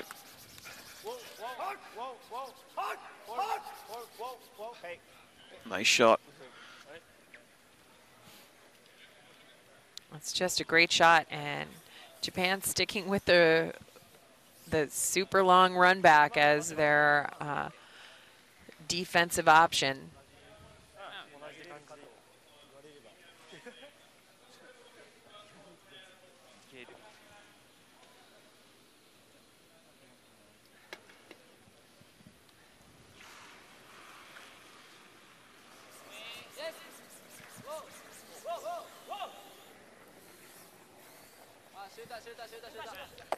Well, don't make the run back this time.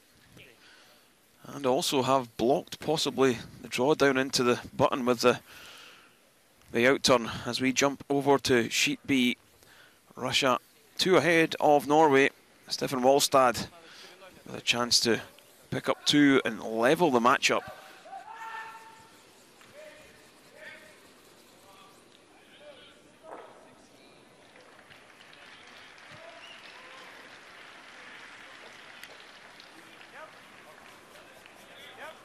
Russia were 5-2 ahead, but Norway clawing their way back and tie the game at 6-6 after 6 ends.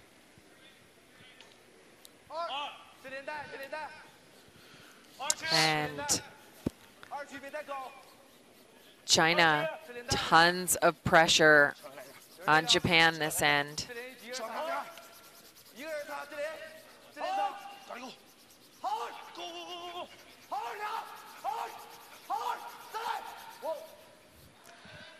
And did that rock over curl a bit? Nope, it sits in a good spot, but it's time for Japan to switch tactics. They've got full forefoot they can draw to. They can freeze to Team China Stone in the back of the 4, as these guys are recovering from that coast-to-coast sweep. Yeah, the game has changed over the last few years, hasn't it, Anne? Yeah, I mean, the sweeping, so much power. Sweeping always was really challenging, but what these athletes are doing nowadays, the training that they're going through and the strength required, it's impressive stuff.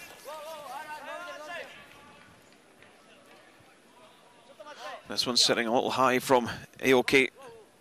Needs to curl.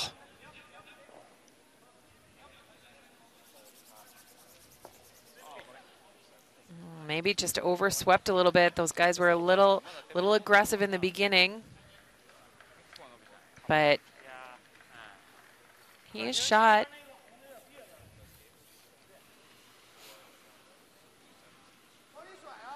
Yeah, a chance to come down, push the yellow through and sit 3 in behind that guard.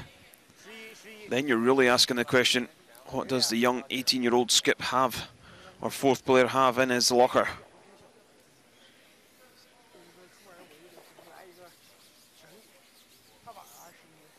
Now the last time we saw Soteja miss a hit. Pop this clockwise rotating shot out a little bit. This looks like he's going to keep the weight down so he can let the sweepers take some of the pressure off him.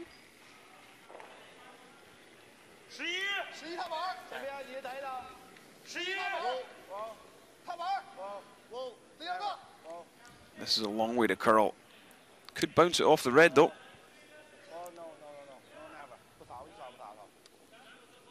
Yeah, that release of his just popping a little bit. What sitting shot? The red at the top of the 4 or the yellow at the back?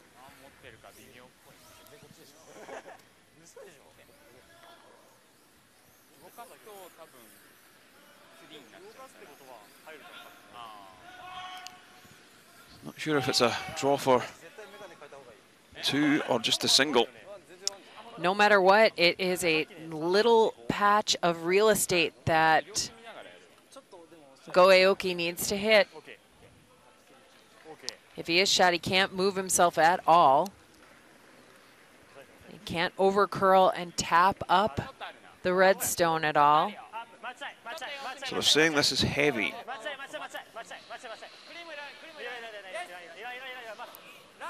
Sakuya pretty sure that he doesn't need to sweep. Nisato wanted to go. Don't want to touch that back yellow. Oh, feathers it. And it is 2. What a shot.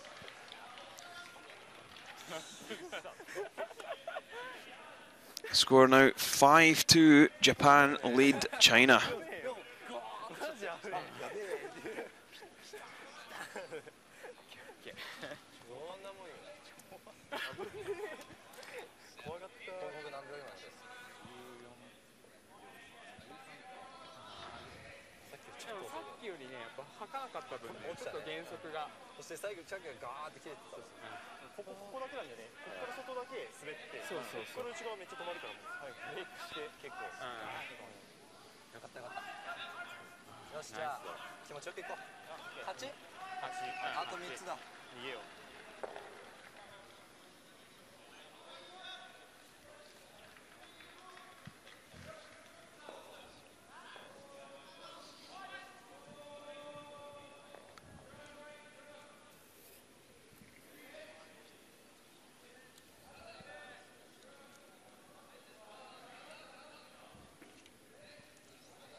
Underway in the 8th end of this 361 World Championship round robin matchup between China and Japan. Japan 5-2 ahead after 7 ends. And they are giving it absolutely everything they have. The team sweep on the lead's first stone. They've got that 3-point lead. They know they need the rocks in the rings. They don't want anything out in front of the house.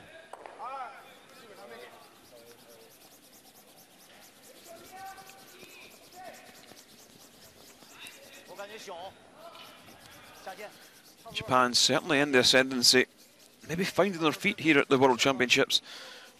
It's the young side's first appearance. And it can be quite a daunting task, especially in a fantastic venue like this, Orleans Arena. It is just an incredible opportunity for them. Some great numbers there, 89% versus 91 at the lead position.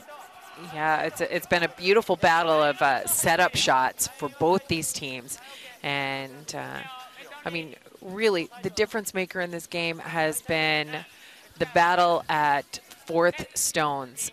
Go Aoki versus Sudeja, and Go Aoki right now absolutely, you know, well, he's 3 points ahead. He's 3 points ahead. His stones are being hung on the board, and Sudeja is just a little off with a couple of his rocks.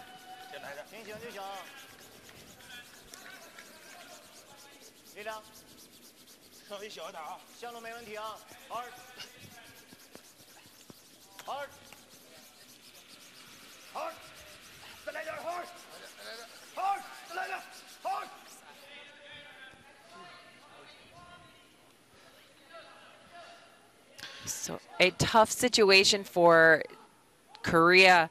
Sweden sitting 1-2-1 on the button. Almost the best that Kim Chang-min can do is draw the side of the button and hold Sweden to a single point.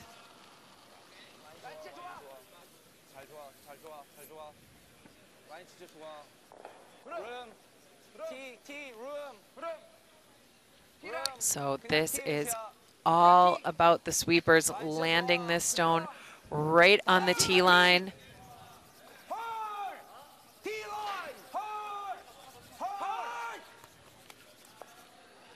and they make a great shot. They hold Sweden to 1, and Sweden takes the lead after 6. Well, with our feature matchup, Japan tried to peel the corner guard, just hit and rolled to the center.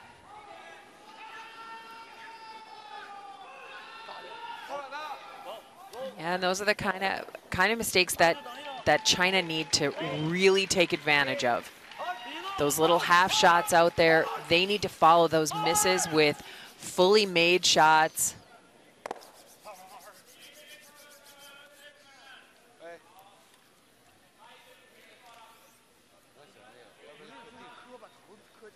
And So Young-hao struggling a little bit tonight. He's being out-executed in a head-to-head battle with Ryotaro Shikuya.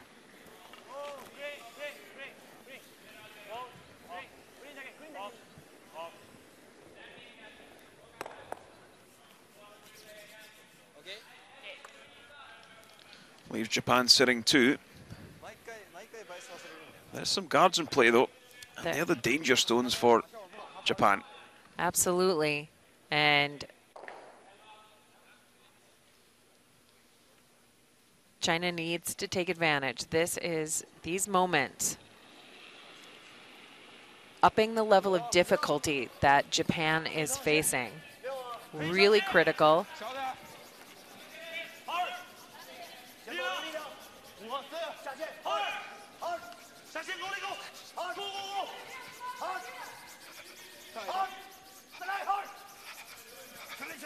Have they buried this one in behind? It's very close. I think they may be able to just see an edge. Boy, those guys are working so hard on the brushes.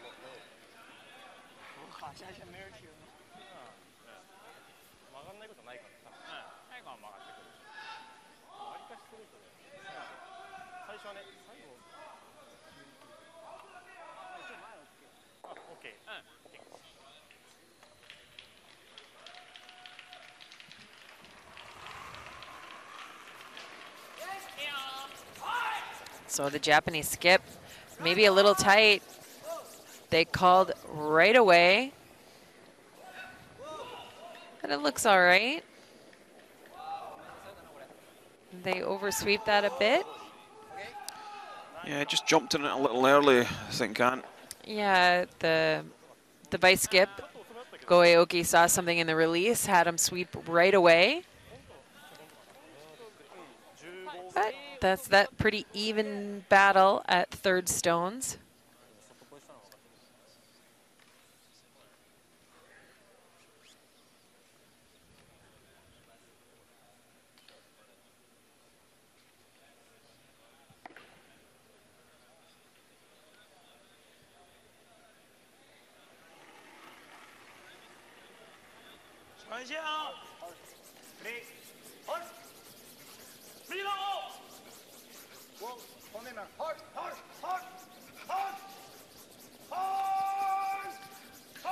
Trying to hold the line here, just hit and roll under. Got a couple of different places they can hide. Well done. Yeah, jumping over to the matchup between Russia and Norway. Alexei Timofev with his final stone. Possibly drawn against 1, maybe 2. I've already seen him drop one right on the tee line for a single point. This one also looks very good, but he caught the guard. So there's 1 yellow top of the 8 foot, 2 at the back. It just looks like maybe 1 yellow though. Or are they going to put a measure on it? It's just 1. So it's Norway leading that one, clawing their way back from being 5-2 down, 7-6. So after some discussion on how best to make this,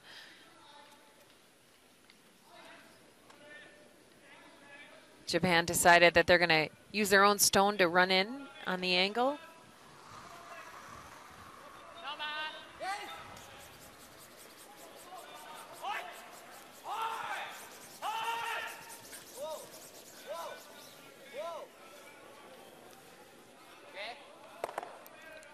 Nice shot. Pushing the red through. Perfectly managed.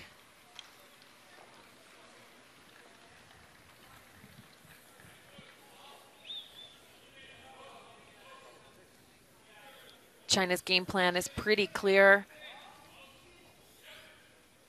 They're gonna try and drop another rock into the rings underneath the corner guard.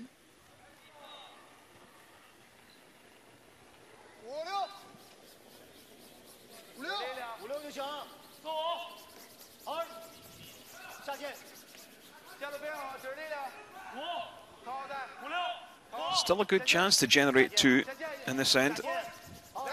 Yeah, absolutely. We saw Japan do it with their skip stones. This is a thirds rock. They can set it up right here.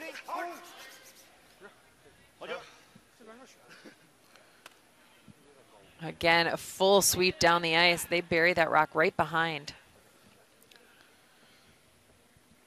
Well, Germany, Netherlands. It's Netherlands 5-2 ahead.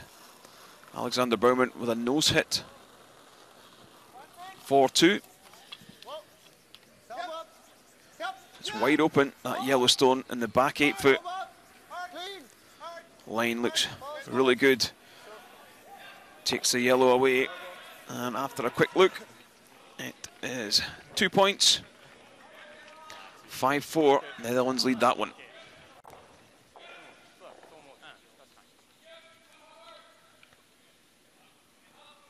And this is a run back takeout. Gets one, catches the back yellow, but opens up the red. Don't mind that call. No, it's absolutely fine. I mean, the risk reward there's pretty good. You're up by 3. And in the worst case scenario, you know, you're giving up 2 here. And this makes your chance. Yep, it was such a good shot that Team China is going to utilize their 1 timeout and have their coach Marcel Rock come down, join him on the ice, and give him some of their options.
Well, Marcel Rock electing to make the call of throwing top of the 8 foot, but the player's not going with it, I don't believe. I think they're going to try the split.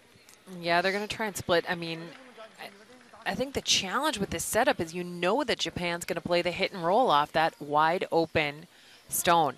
So trying to change its position.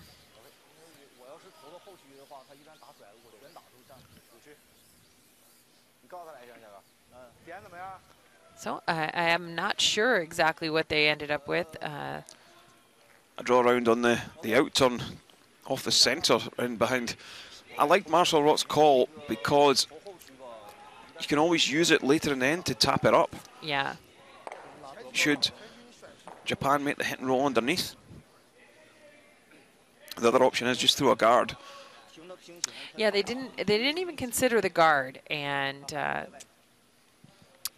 you know, I know the guard makes it difficult to get in the rings with your last one potentially, but it also might secure your opportunity to score two.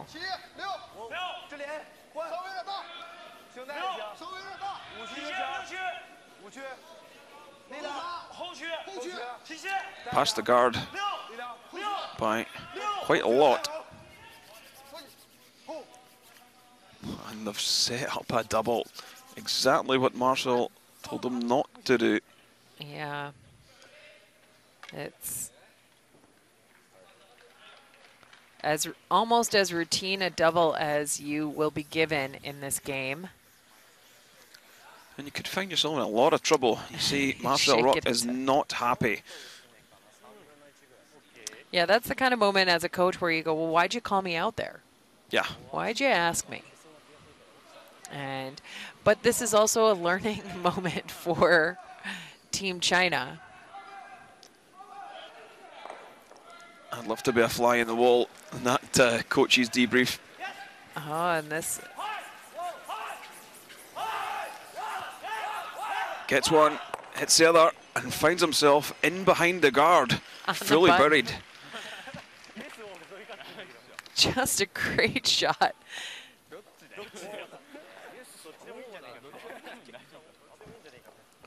Yeah, and Team Japan is absolutely having fun out there. I mean, you hear them laughing. It is a lot of fun to make a lot of shots.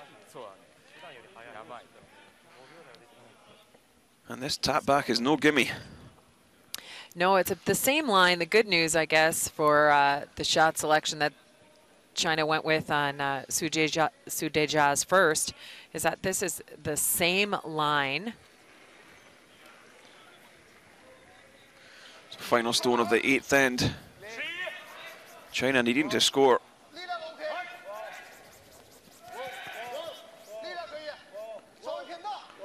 This one needs to... It needs to curl. Curl. Catches the yellow, spins away, and that's going to be a steal of 2 for Japan. Well, do we have an upset in the cards? Wow, that is an absolute game changer. That was one of the first times that China was pretty quiet, and all of a sudden, Japan's got the commanding 5-point lead.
Ninth end, and Japan leading China 7-2. Japan throwing this one away, not wanting to leave anything in play. They're 5 ahead. Yeah, they don't need to score any more points. They need to limit China to 2 points here.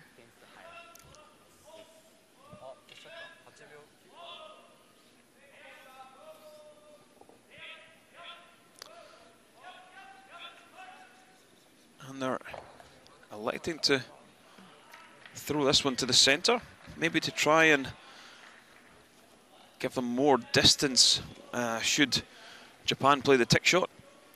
Yeah, and actually, this might be, they're hoping Japan tries the tick shot. And if Japan tries the tick shot, then you can end up with 2 corner guards. So this is a bit of a teaser play.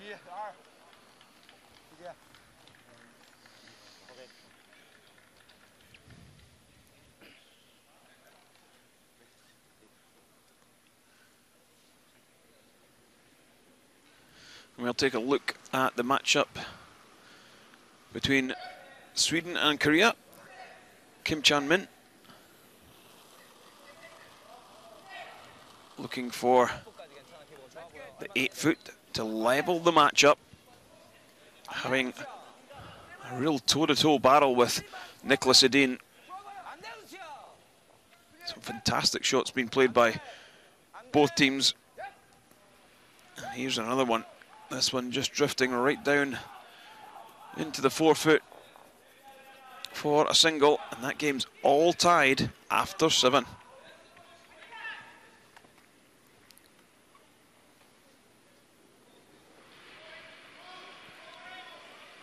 And Japan did not fall for the centerline guard to tick trick.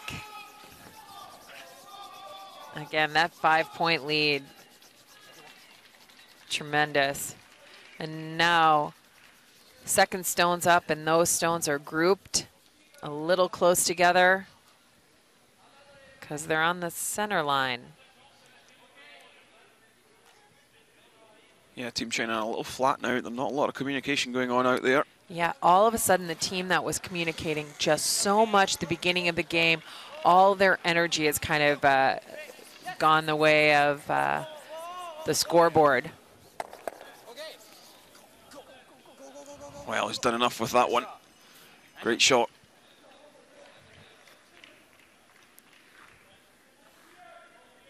Shikuya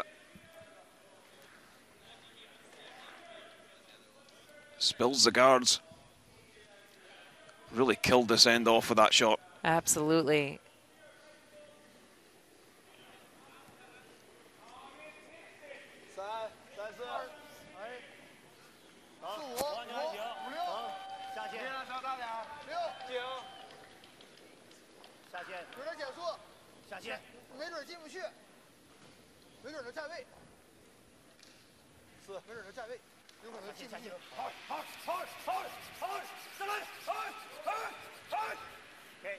So China trying to create a little bit of something, but it's going to be pretty tough. I would have been tempted to leave that one a little bit higher. Yeah, I think I'm with you, Ann. Leave it up by the corner, and maybe you generate something. But there's very little space to hide behind when you choose to put something way out in the corner like that. And Sakuya.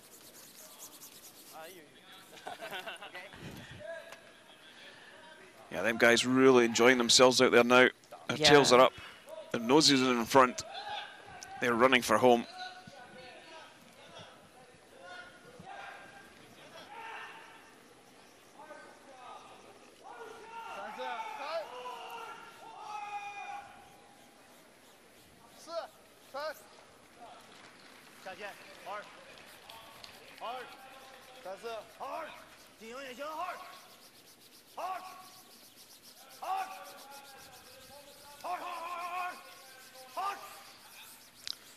And do they bite the rings? They do not.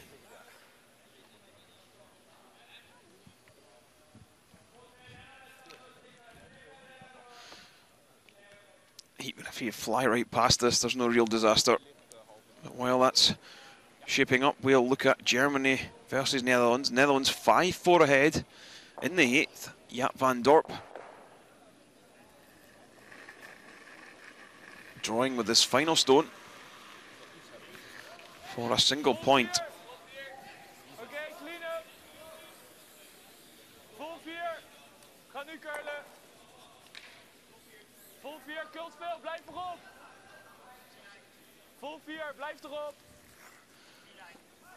Sweepers keeping this one clean. On to the top of the button.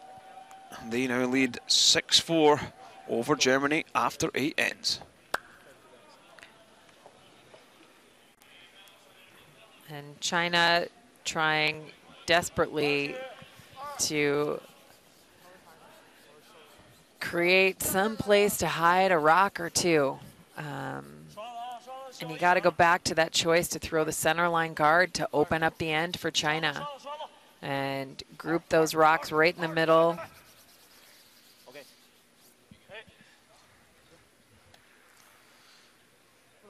Just electing to peel this off.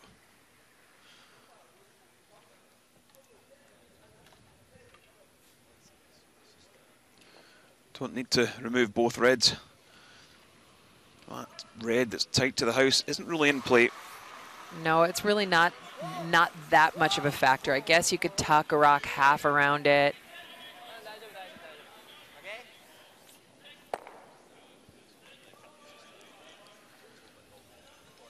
But the way Go Aoki's making double takeouts, that would be a short little run double for him.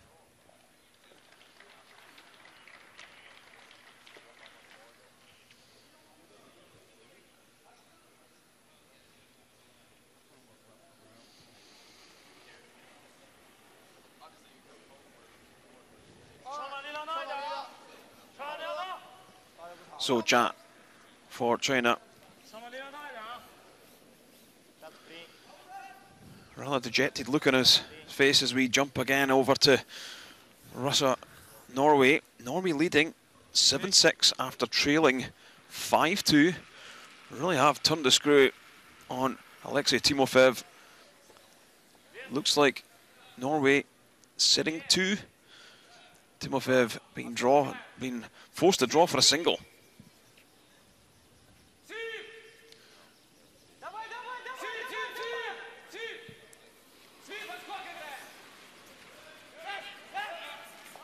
Well, they take it off their own. Good call by the sweepers.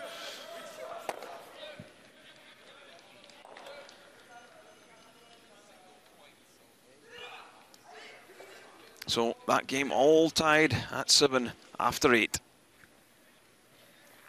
And now we're in skip stones here for China. There is almost nowhere to hide a stone, and really the worst case scenario for Japan is that they give up 2 here.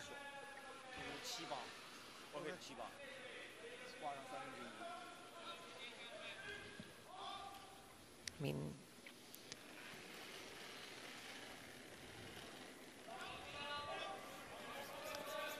this is really going to be an uphill struggle now. yeah, and just you know, not getting too far ahead, but a 2-win day for Go Aoki and the team from Japan. Just outstanding. Yeah, absolutely. Just head on the inside. Roll to the 12-foot would be the call, rather as catch this one thin. You might actually push I the know. second. Yeah, that's red the in. only way you could hurt yourself.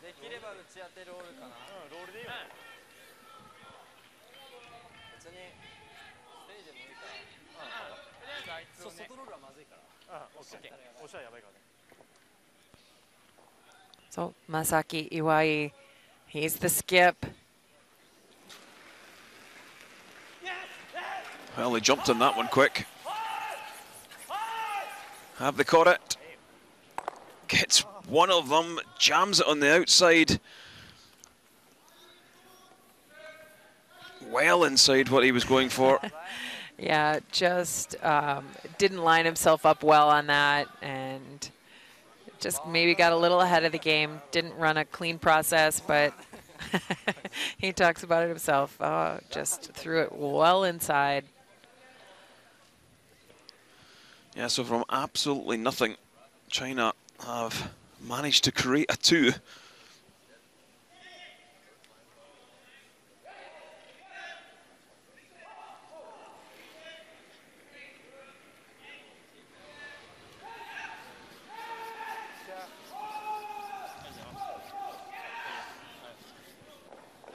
Their first chance to get a couple on the board.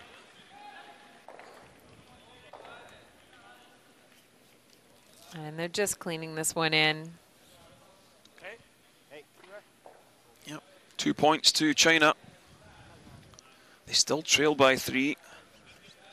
The score as they go into the 10th is Japan 7, China 4.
Back inside this Orleans arena for the 10th end of the round-robin matchup between China and Japan here at the 361 World Men's Curling Championships. 7-4 the score. Japan looking to close this game out.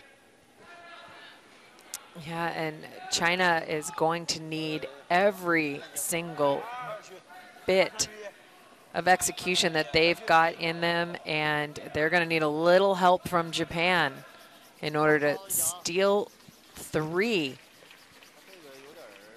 to force an extra end.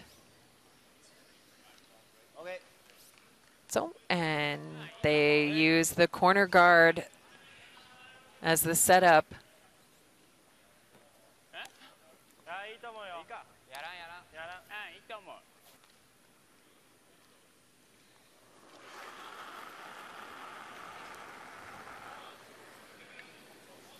And Japan's going to let them have that corner guard positioning with no challenge during the free guard zone rules. They throw their rock through.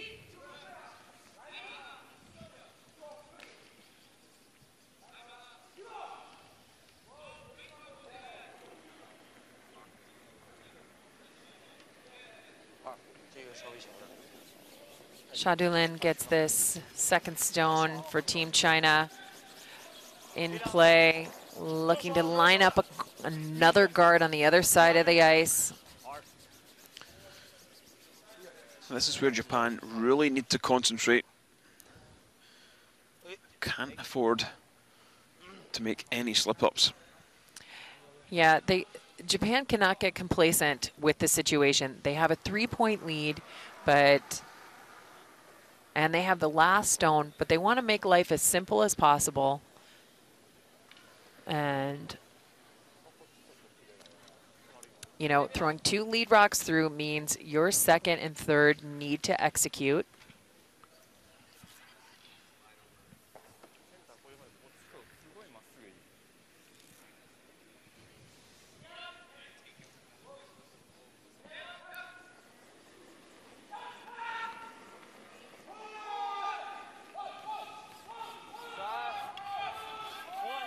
小的。hard。hard。hard。 Just looking for this one in behind the red on the left. Yeah, stack up an extra guard.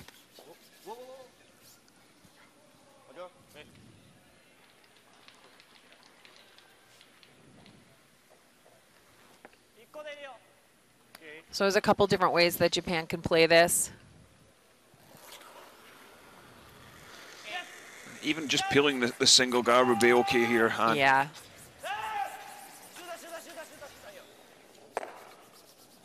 Well, that's what they did not want to do. Yeah, and this is where they're inexperienced. You might think, wow, we have to get 2 of these at once. Now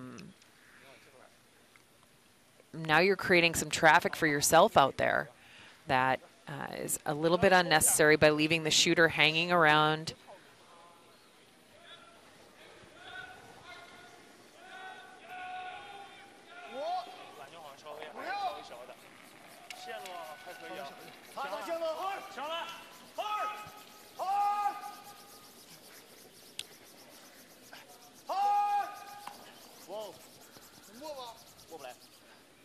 And just a little light there.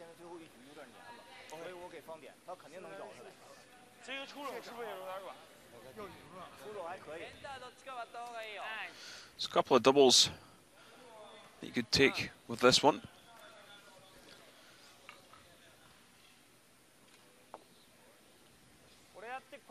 China with only 4 stones remaining.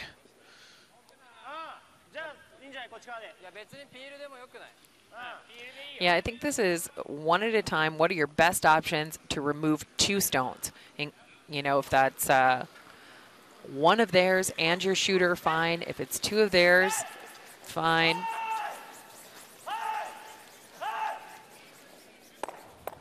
Hits one and the other and rolls to the center. The benefit is that's your own stone if you need to use it later. Yeah, that makes a huge difference for Japan.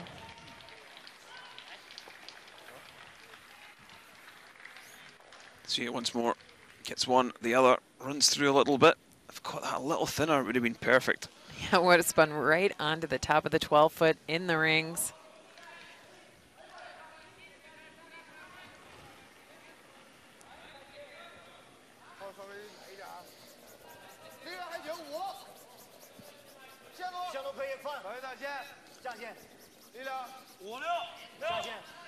So Zhang electing to draw one in behind the corner guard. Well, they need...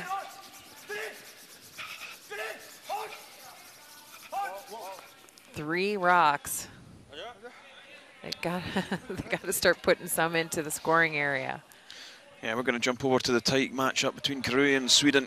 Nicholas Edin sitting one back at the 4-foot, looking for a tap to score 2.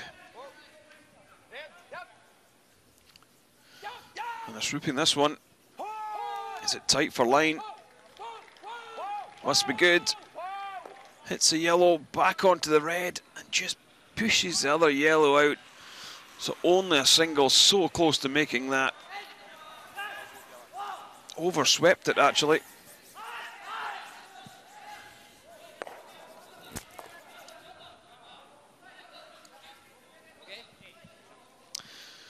Well, our feature match, that's a great shot. Opens up the red. Yeah, it completely opens one side of the ice.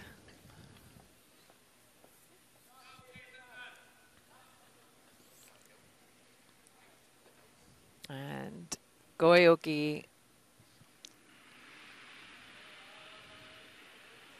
will ultimately have a fairly open shot if things keep going.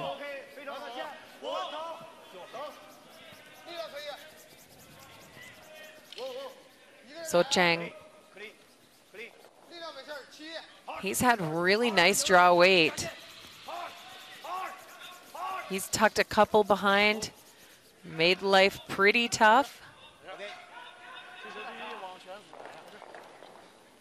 So Japan gonna play this hit really tight. If it happens to curl up and they pick that guard off, it's not a problem. Yeah, just tighten the ice up. Even if you catch the guard, you might get lucky and run down and pick the wide red. Yeah, there's lots of good things that can come from this shot.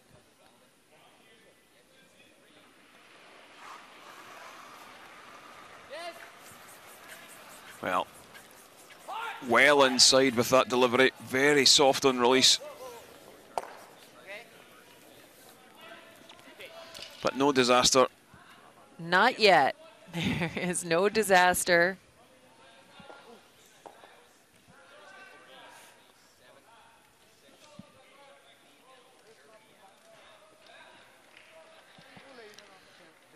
There's no need to play the takeout. That's exactly what Shadulin is saying. Yeah. Yeah, just draw.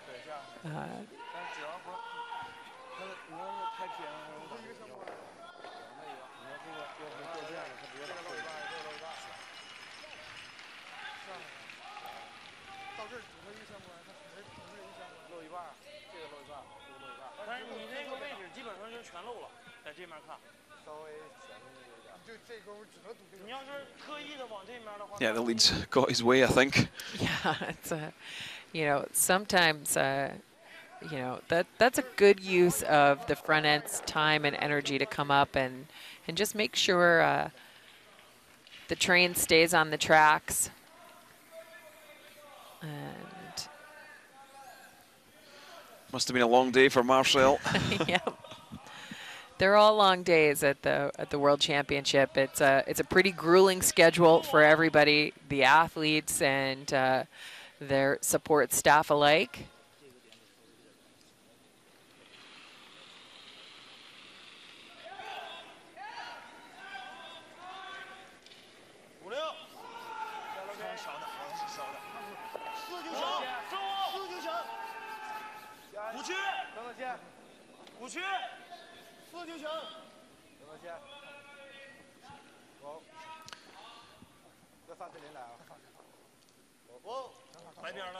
Finds a good spot. So Dujat. Yeah, it's a nice shot. China is sitting enough to push for the extra end at this point. Goeoki does have open rocks to hit.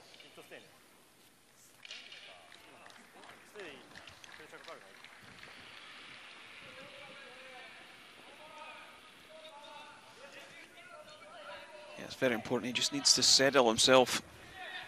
He's dropped the weight this time. Yeah, make sure he throws a very clean rock. And they would like to stick around because that means China has to remove them. And they will likely sit somewhere in the open. But regardless, there is a wide open rock to the right of your screen that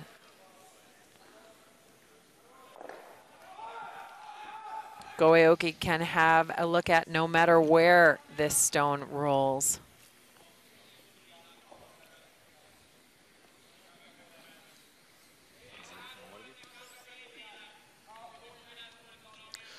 Really has been a great performance from this young Japanese side. Picking up the first win earlier today, that's just built on everything they learnt from that. Yeah, and it's almost like China just really lost their way early, some tactically, and then they started having execution issues.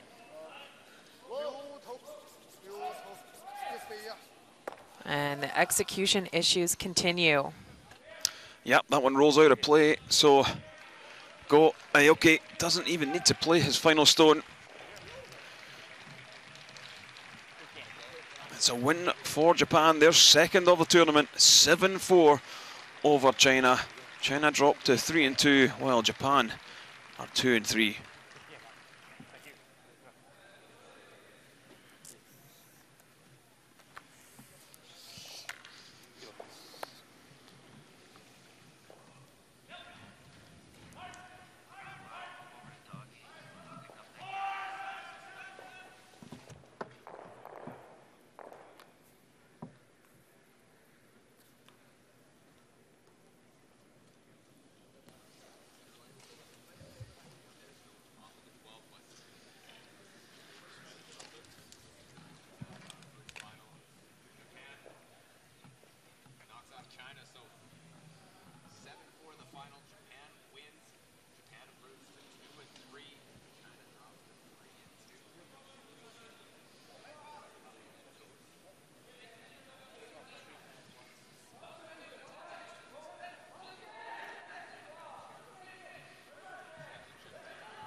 We're just about to bring you coverage of the matchup on sheet D between Korea and Sweden. Sweden leading 4-3 in the 9th end.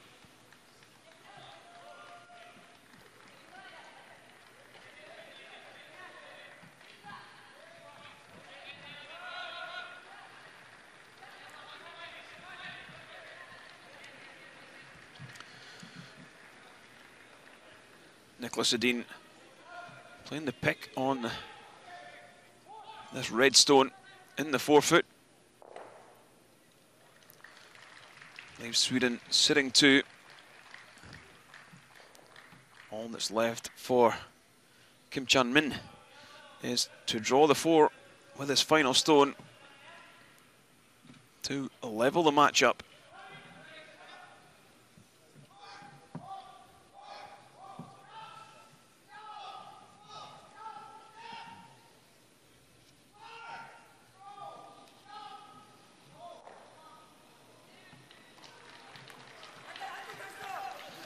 Final stone of the 9th. Kim Chan-min needs a piece of the 4. Against 2. Swoopers going on this one. Has it got enough? It has. No panic there. A score of 1 for Korea. It's 4-4 against Sweden as they head in to the 10th end.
There is the scoreboard, 4-4 after 9 ends. Shooting single points, no one managed to pick up a score of 2. Lee Ki-bok, the lead for Korea.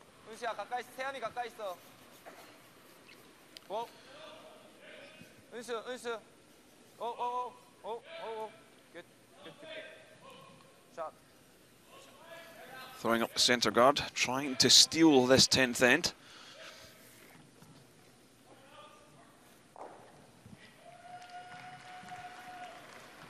This is Christopher Sundgren, the lead for Sweden. Trying the tick shot. Just trying to push that red stone away to the side to open up the centre line. That one just slips past the side. Christopher Sundgren, usually so good at them shots. It's a 4 rock free guard zone, so you can't remove it from play until the 5th stone of the end.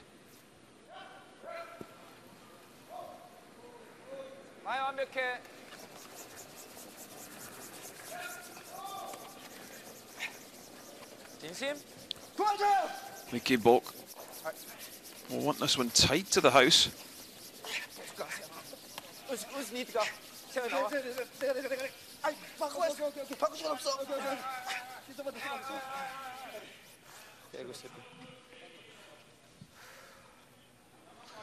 And again, Nicholas Edin asking Sundgren for the tick.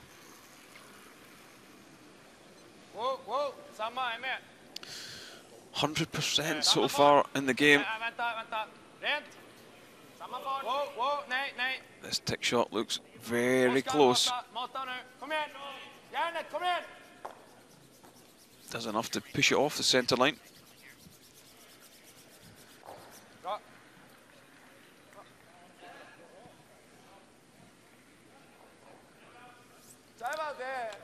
Jumping across to sheet A. Germany trailing Netherlands 6-4. But Alexander Bouwman the chance to draw the house for 3 and to take the lead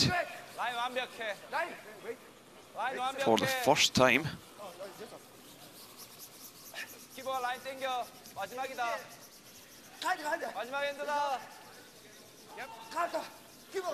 Super's keeping this one clean. No panic as that one hits the paint. And a score of 3 on the board. 7-6 Germany lead in the Netherlands as they go into the 10th end.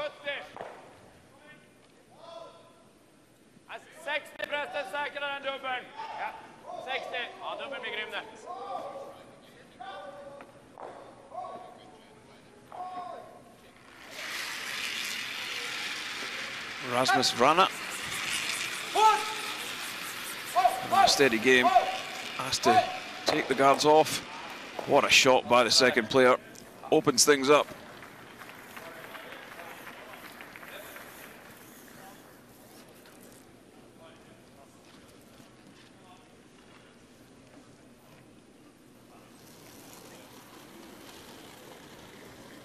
멀리. 하나. 하나. 하나 둘. Oh, and so has been the alternate. Yep, 기복이만. But drafted in for this game. Good. Again. Edin asking Vrana to peel the guards.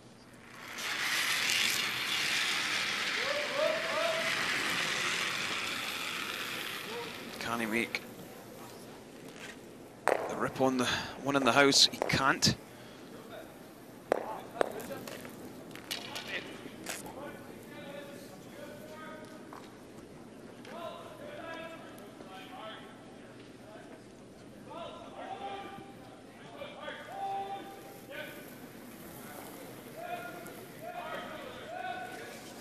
This is Song Say Hi.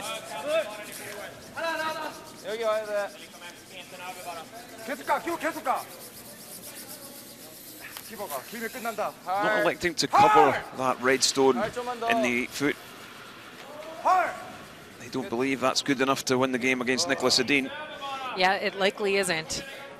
But that really long guard is a challenging situation. Nick can get around it and make the takeout, but does that complicate things for him later?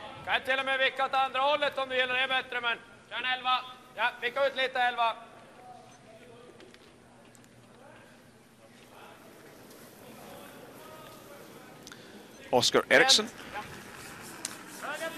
The only lefty in the field is having an extraordinary game.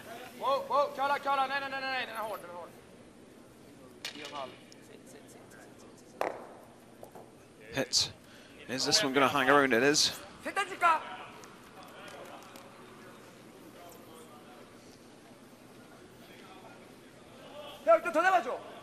안 돼.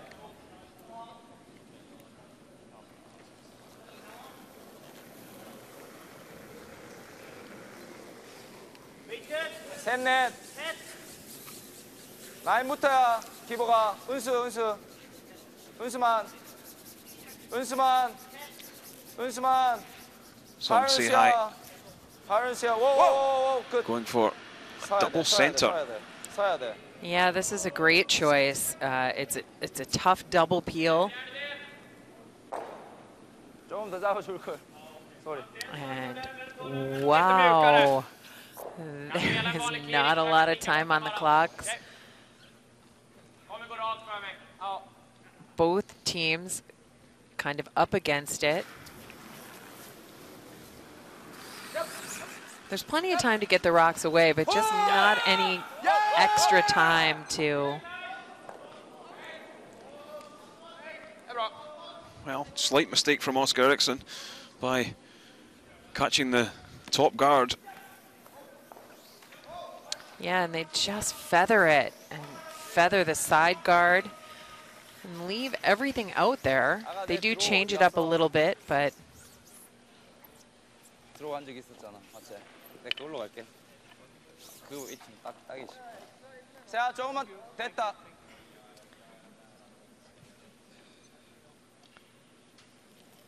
So Kim Cheng-min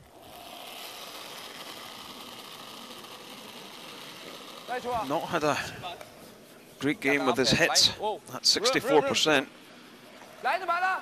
Not being asked for a hit here, his draws have been very good. Wait only. So this one's starting to bend. And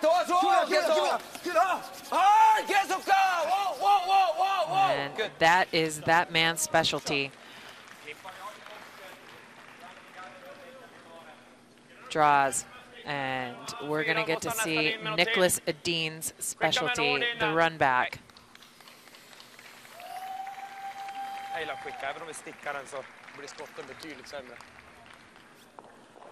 Ja, en sten ungefär. Jag drar lite på.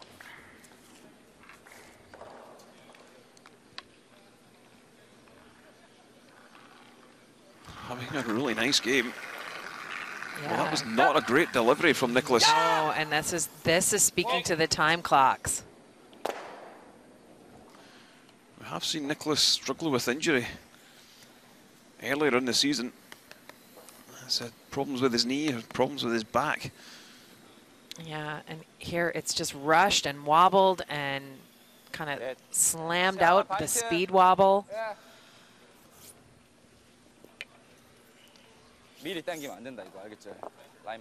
And Nicholas has got to be thinking about how to draw the button at this point if Kim Cheng-min puts a really good guard on top of this.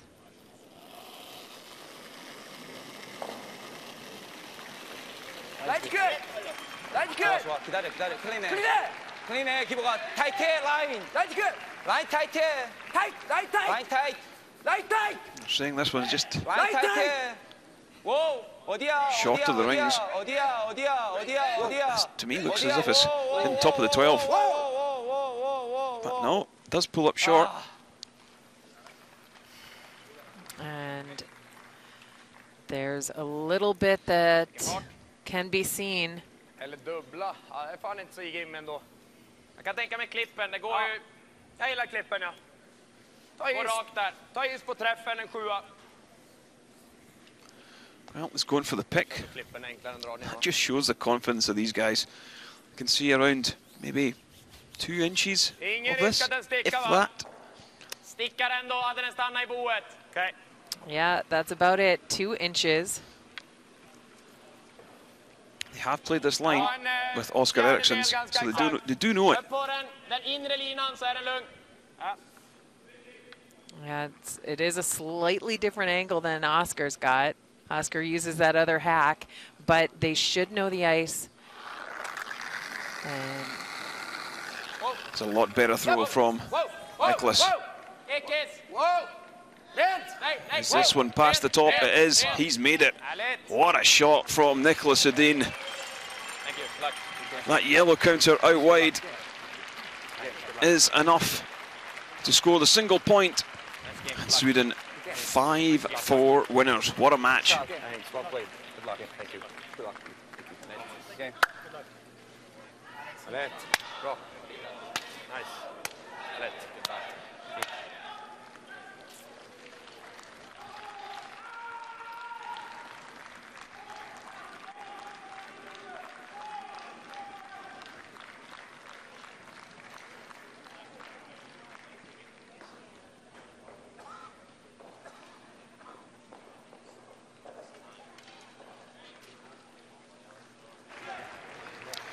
One other game that has finished, it's Russia picking up a win.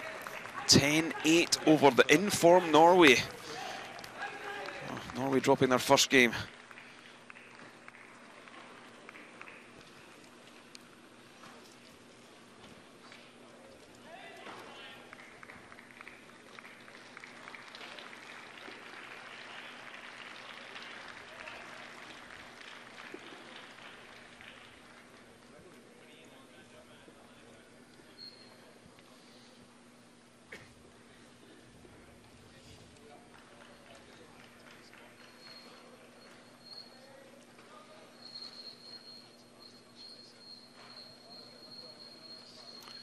There's only one other game in town, and that is the matchup between Germany and the Netherlands.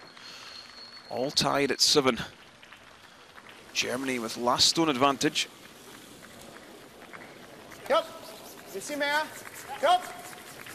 Sebastian Schweizer, the lead. You see me? Whoa. Yep. Going for the tick shot here. Yep. Yep. Great shot, he's picked 2 of them. If you've got a lead that can do that, you're going to close out so many games. That is beautifully thrown shot and perfectly swept, communicated, managed all the way down the ice. And that's a wide open field of play right now for Team Germany. 2-3. Hij zit, grap. 2-3. And alleen lengte. Lauren Hoekman. 2. 2 is goed. Kult nog niet veel. He's going to try and put a guard back up for the Dutch team. Hold maar, hold maar. Okay.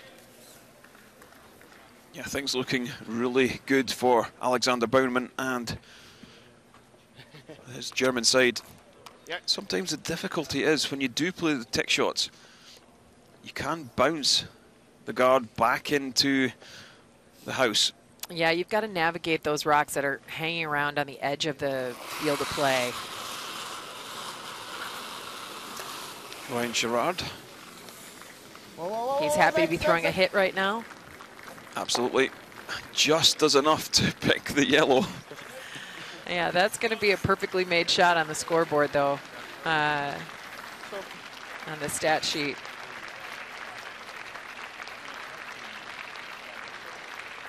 Ryan Sherrard, former Canadian Nationals winner in the junior level, but now lives in Munich. Yeah, he's been there for quite a while. Oh, nooit. Hij is bij je voeten. Als je niet... Kan helemaal niks. He's been a great addition to Alexander Baumann's team. Ja. Oké. Heel. And he's going to get a chance to throw this peel once again.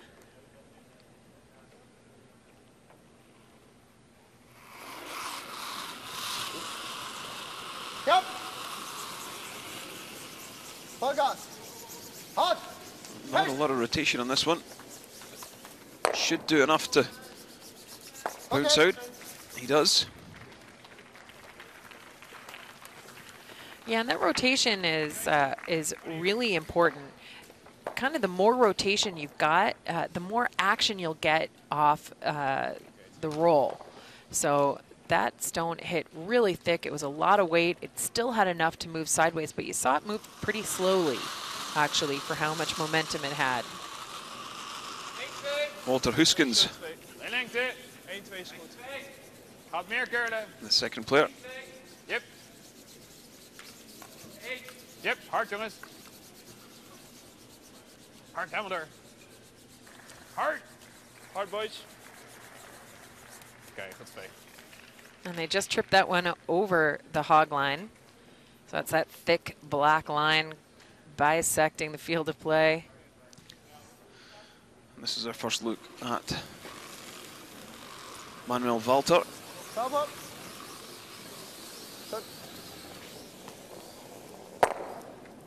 Again off of the guard. Yeah, it might be time for Van Dorp to utilize what he's got here, and that's a rock on the edge of the 8-foot.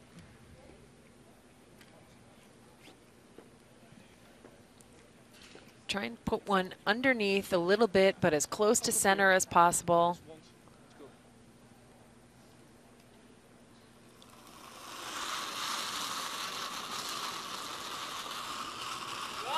Hij is goed. Kan nog niet. Oh, lijn. Carlo. Carlo. Heel wijd. Carlo. Needs this to be Oké, ga maar. at least in the scoring area. Je moet hem finishen. Don't want to run right through. Yep. Allebei. Yep. Moet gaan. Hard. Yep. Yeah, anywhere tucked underneath. Oké. Ja, links is goed. Goed twee. Okay. So anywhere in there forces Germany to leave a rock out front. Yeah, even if they peel the red guard. Yep. Yep. Yep. Whoa. Whoa. Good. Makes the yellow go away. And loses the shooter.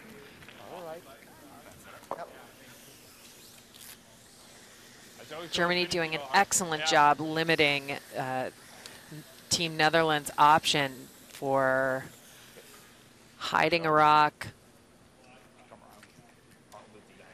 Ja, net iets daar. 95 voor mij of zo? 95. Hello. Yeah, the guys enjoying themselves out there. Why not? It's actually a really fun job they've got this week to put curling stones into play, see what they can do out there. I know it's a lot of pressure and the expectations are high, but it really is a privilege and a pleasure to play at the World Championship level. It's great when you can see them enjoying it. Carlo voor. Oké. Als je kan, back. Hij moet burien. Line looks Carlo. pretty Carlo, big. yep, moet gaan. Yep, moet gaan, maar niet uit. It's got a little bit of extra speed, so it does bury all the way underneath there.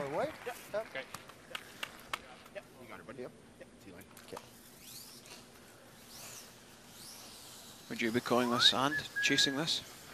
I'm not sure chasing it's really that necessary, and maybe this is a way for Alexander Baumann to practice his draw weight, get a feel for the speed of the ice. Reicht das Eis? Yep. Okay.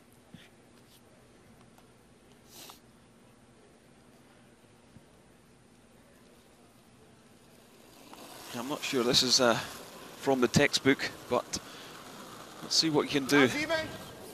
Yeah, this actually probably isn't from the textbook, but Whoa, Spielplatz, Spielplatz! Whoa, whoa, muss curl. yeah. Whoa. Germany has been Länger. Whoa. really hunting for its first win here. Linie ist gut. Close. Linie ist gut. Linie ist gut. Good. Schön. Makes the freeze. So it gives him a chance to learn the speed of the ice, but it also gives Jaap van Dorp a chance to put a rock a little bit closer to the 4-foot. Ja, precies. Gewoon meer ijs. Dan freeze je hem net aan de buitenkant. Ja. Hij gaat toch niet hitten. Hij gooit sowieso de draw, dus.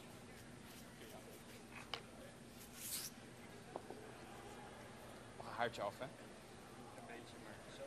Ja. Ja.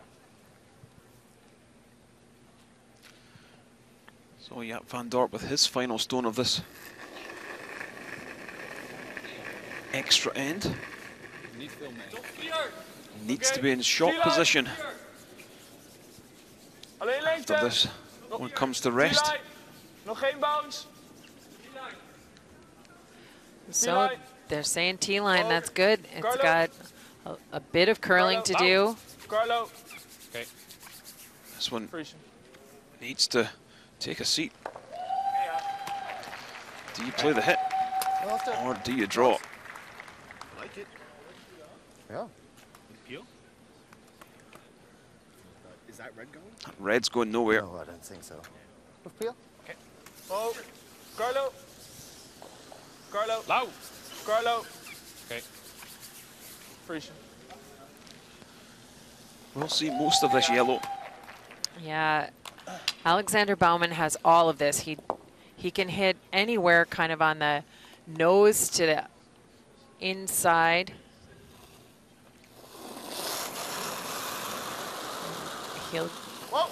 He's got a chance to give his team the first win. If he hits too thin, though. Has he sprung the yellow out? He has. The red will stay. And it's a win for Alexander Bauman and his German side over the Netherlands. 8-7, the final score. Thanks for the game. Good luck. Thanks for the game. Good luck.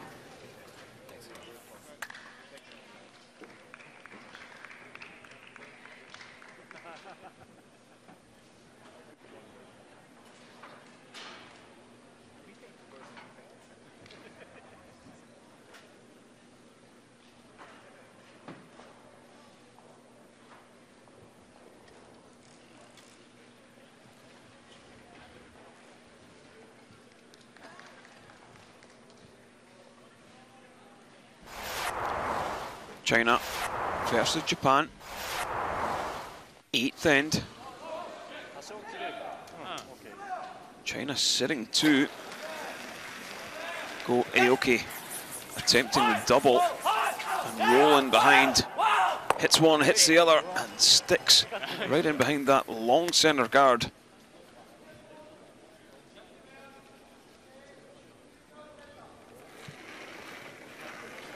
Soduja with his final stone, looking to tap the yellow back, catches the edge, runs through, and a steal of 2 for Japan. They extend their lead. 9th end, a mistake from Go Aoki left Soduja a draw to score 2. This one was never in doubt. Hey. Hey. 7-4 as they headed into the 10th end. But eventually, Japan running China out of stones. The final score, China 4, Japan 7.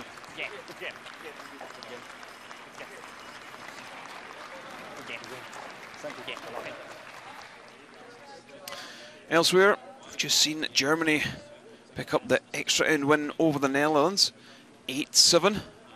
Russia, a great win for them over the in-form Norway, 10-8. And down at the bottom there, fantastic final stone by Niklas Edin for Sweden, and they picked up the win over Korea, 5-4. Here are the standing. It's Sweden who sit top of the table, 5-0. Norway 4-1, Canada, Scotland with 3 wins and 1 defeat. China, Korea, 3 wins, 2 defeats. And a host of other teams still in with a shout of making the playoffs.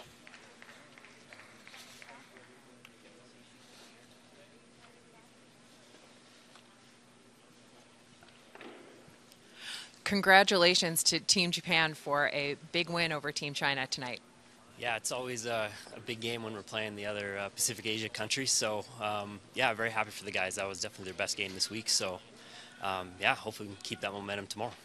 Yeah. Can you speak a little to the play of Go Aoki tonight? He was just outstanding. Yeah, he definitely played well tonight, and he's such a great young talent. He has so much potential. So, very excited for him to get this opportunity to play here. And it's only going to help his development for sure in the future. Okay, and a 2-win day. What will you guys take into a pretty tough day tomorrow?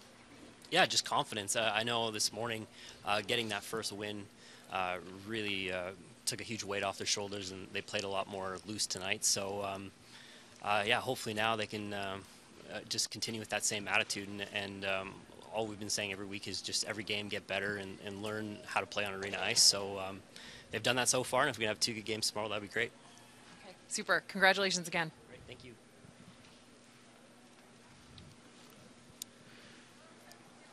Well, that was JD Lind, the coach of Team Japan.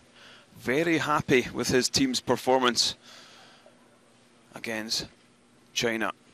7-4, the final score from draw 8 here at the 361 World Curling Championships. So from Anne and myself, Kenny, thanks for listening.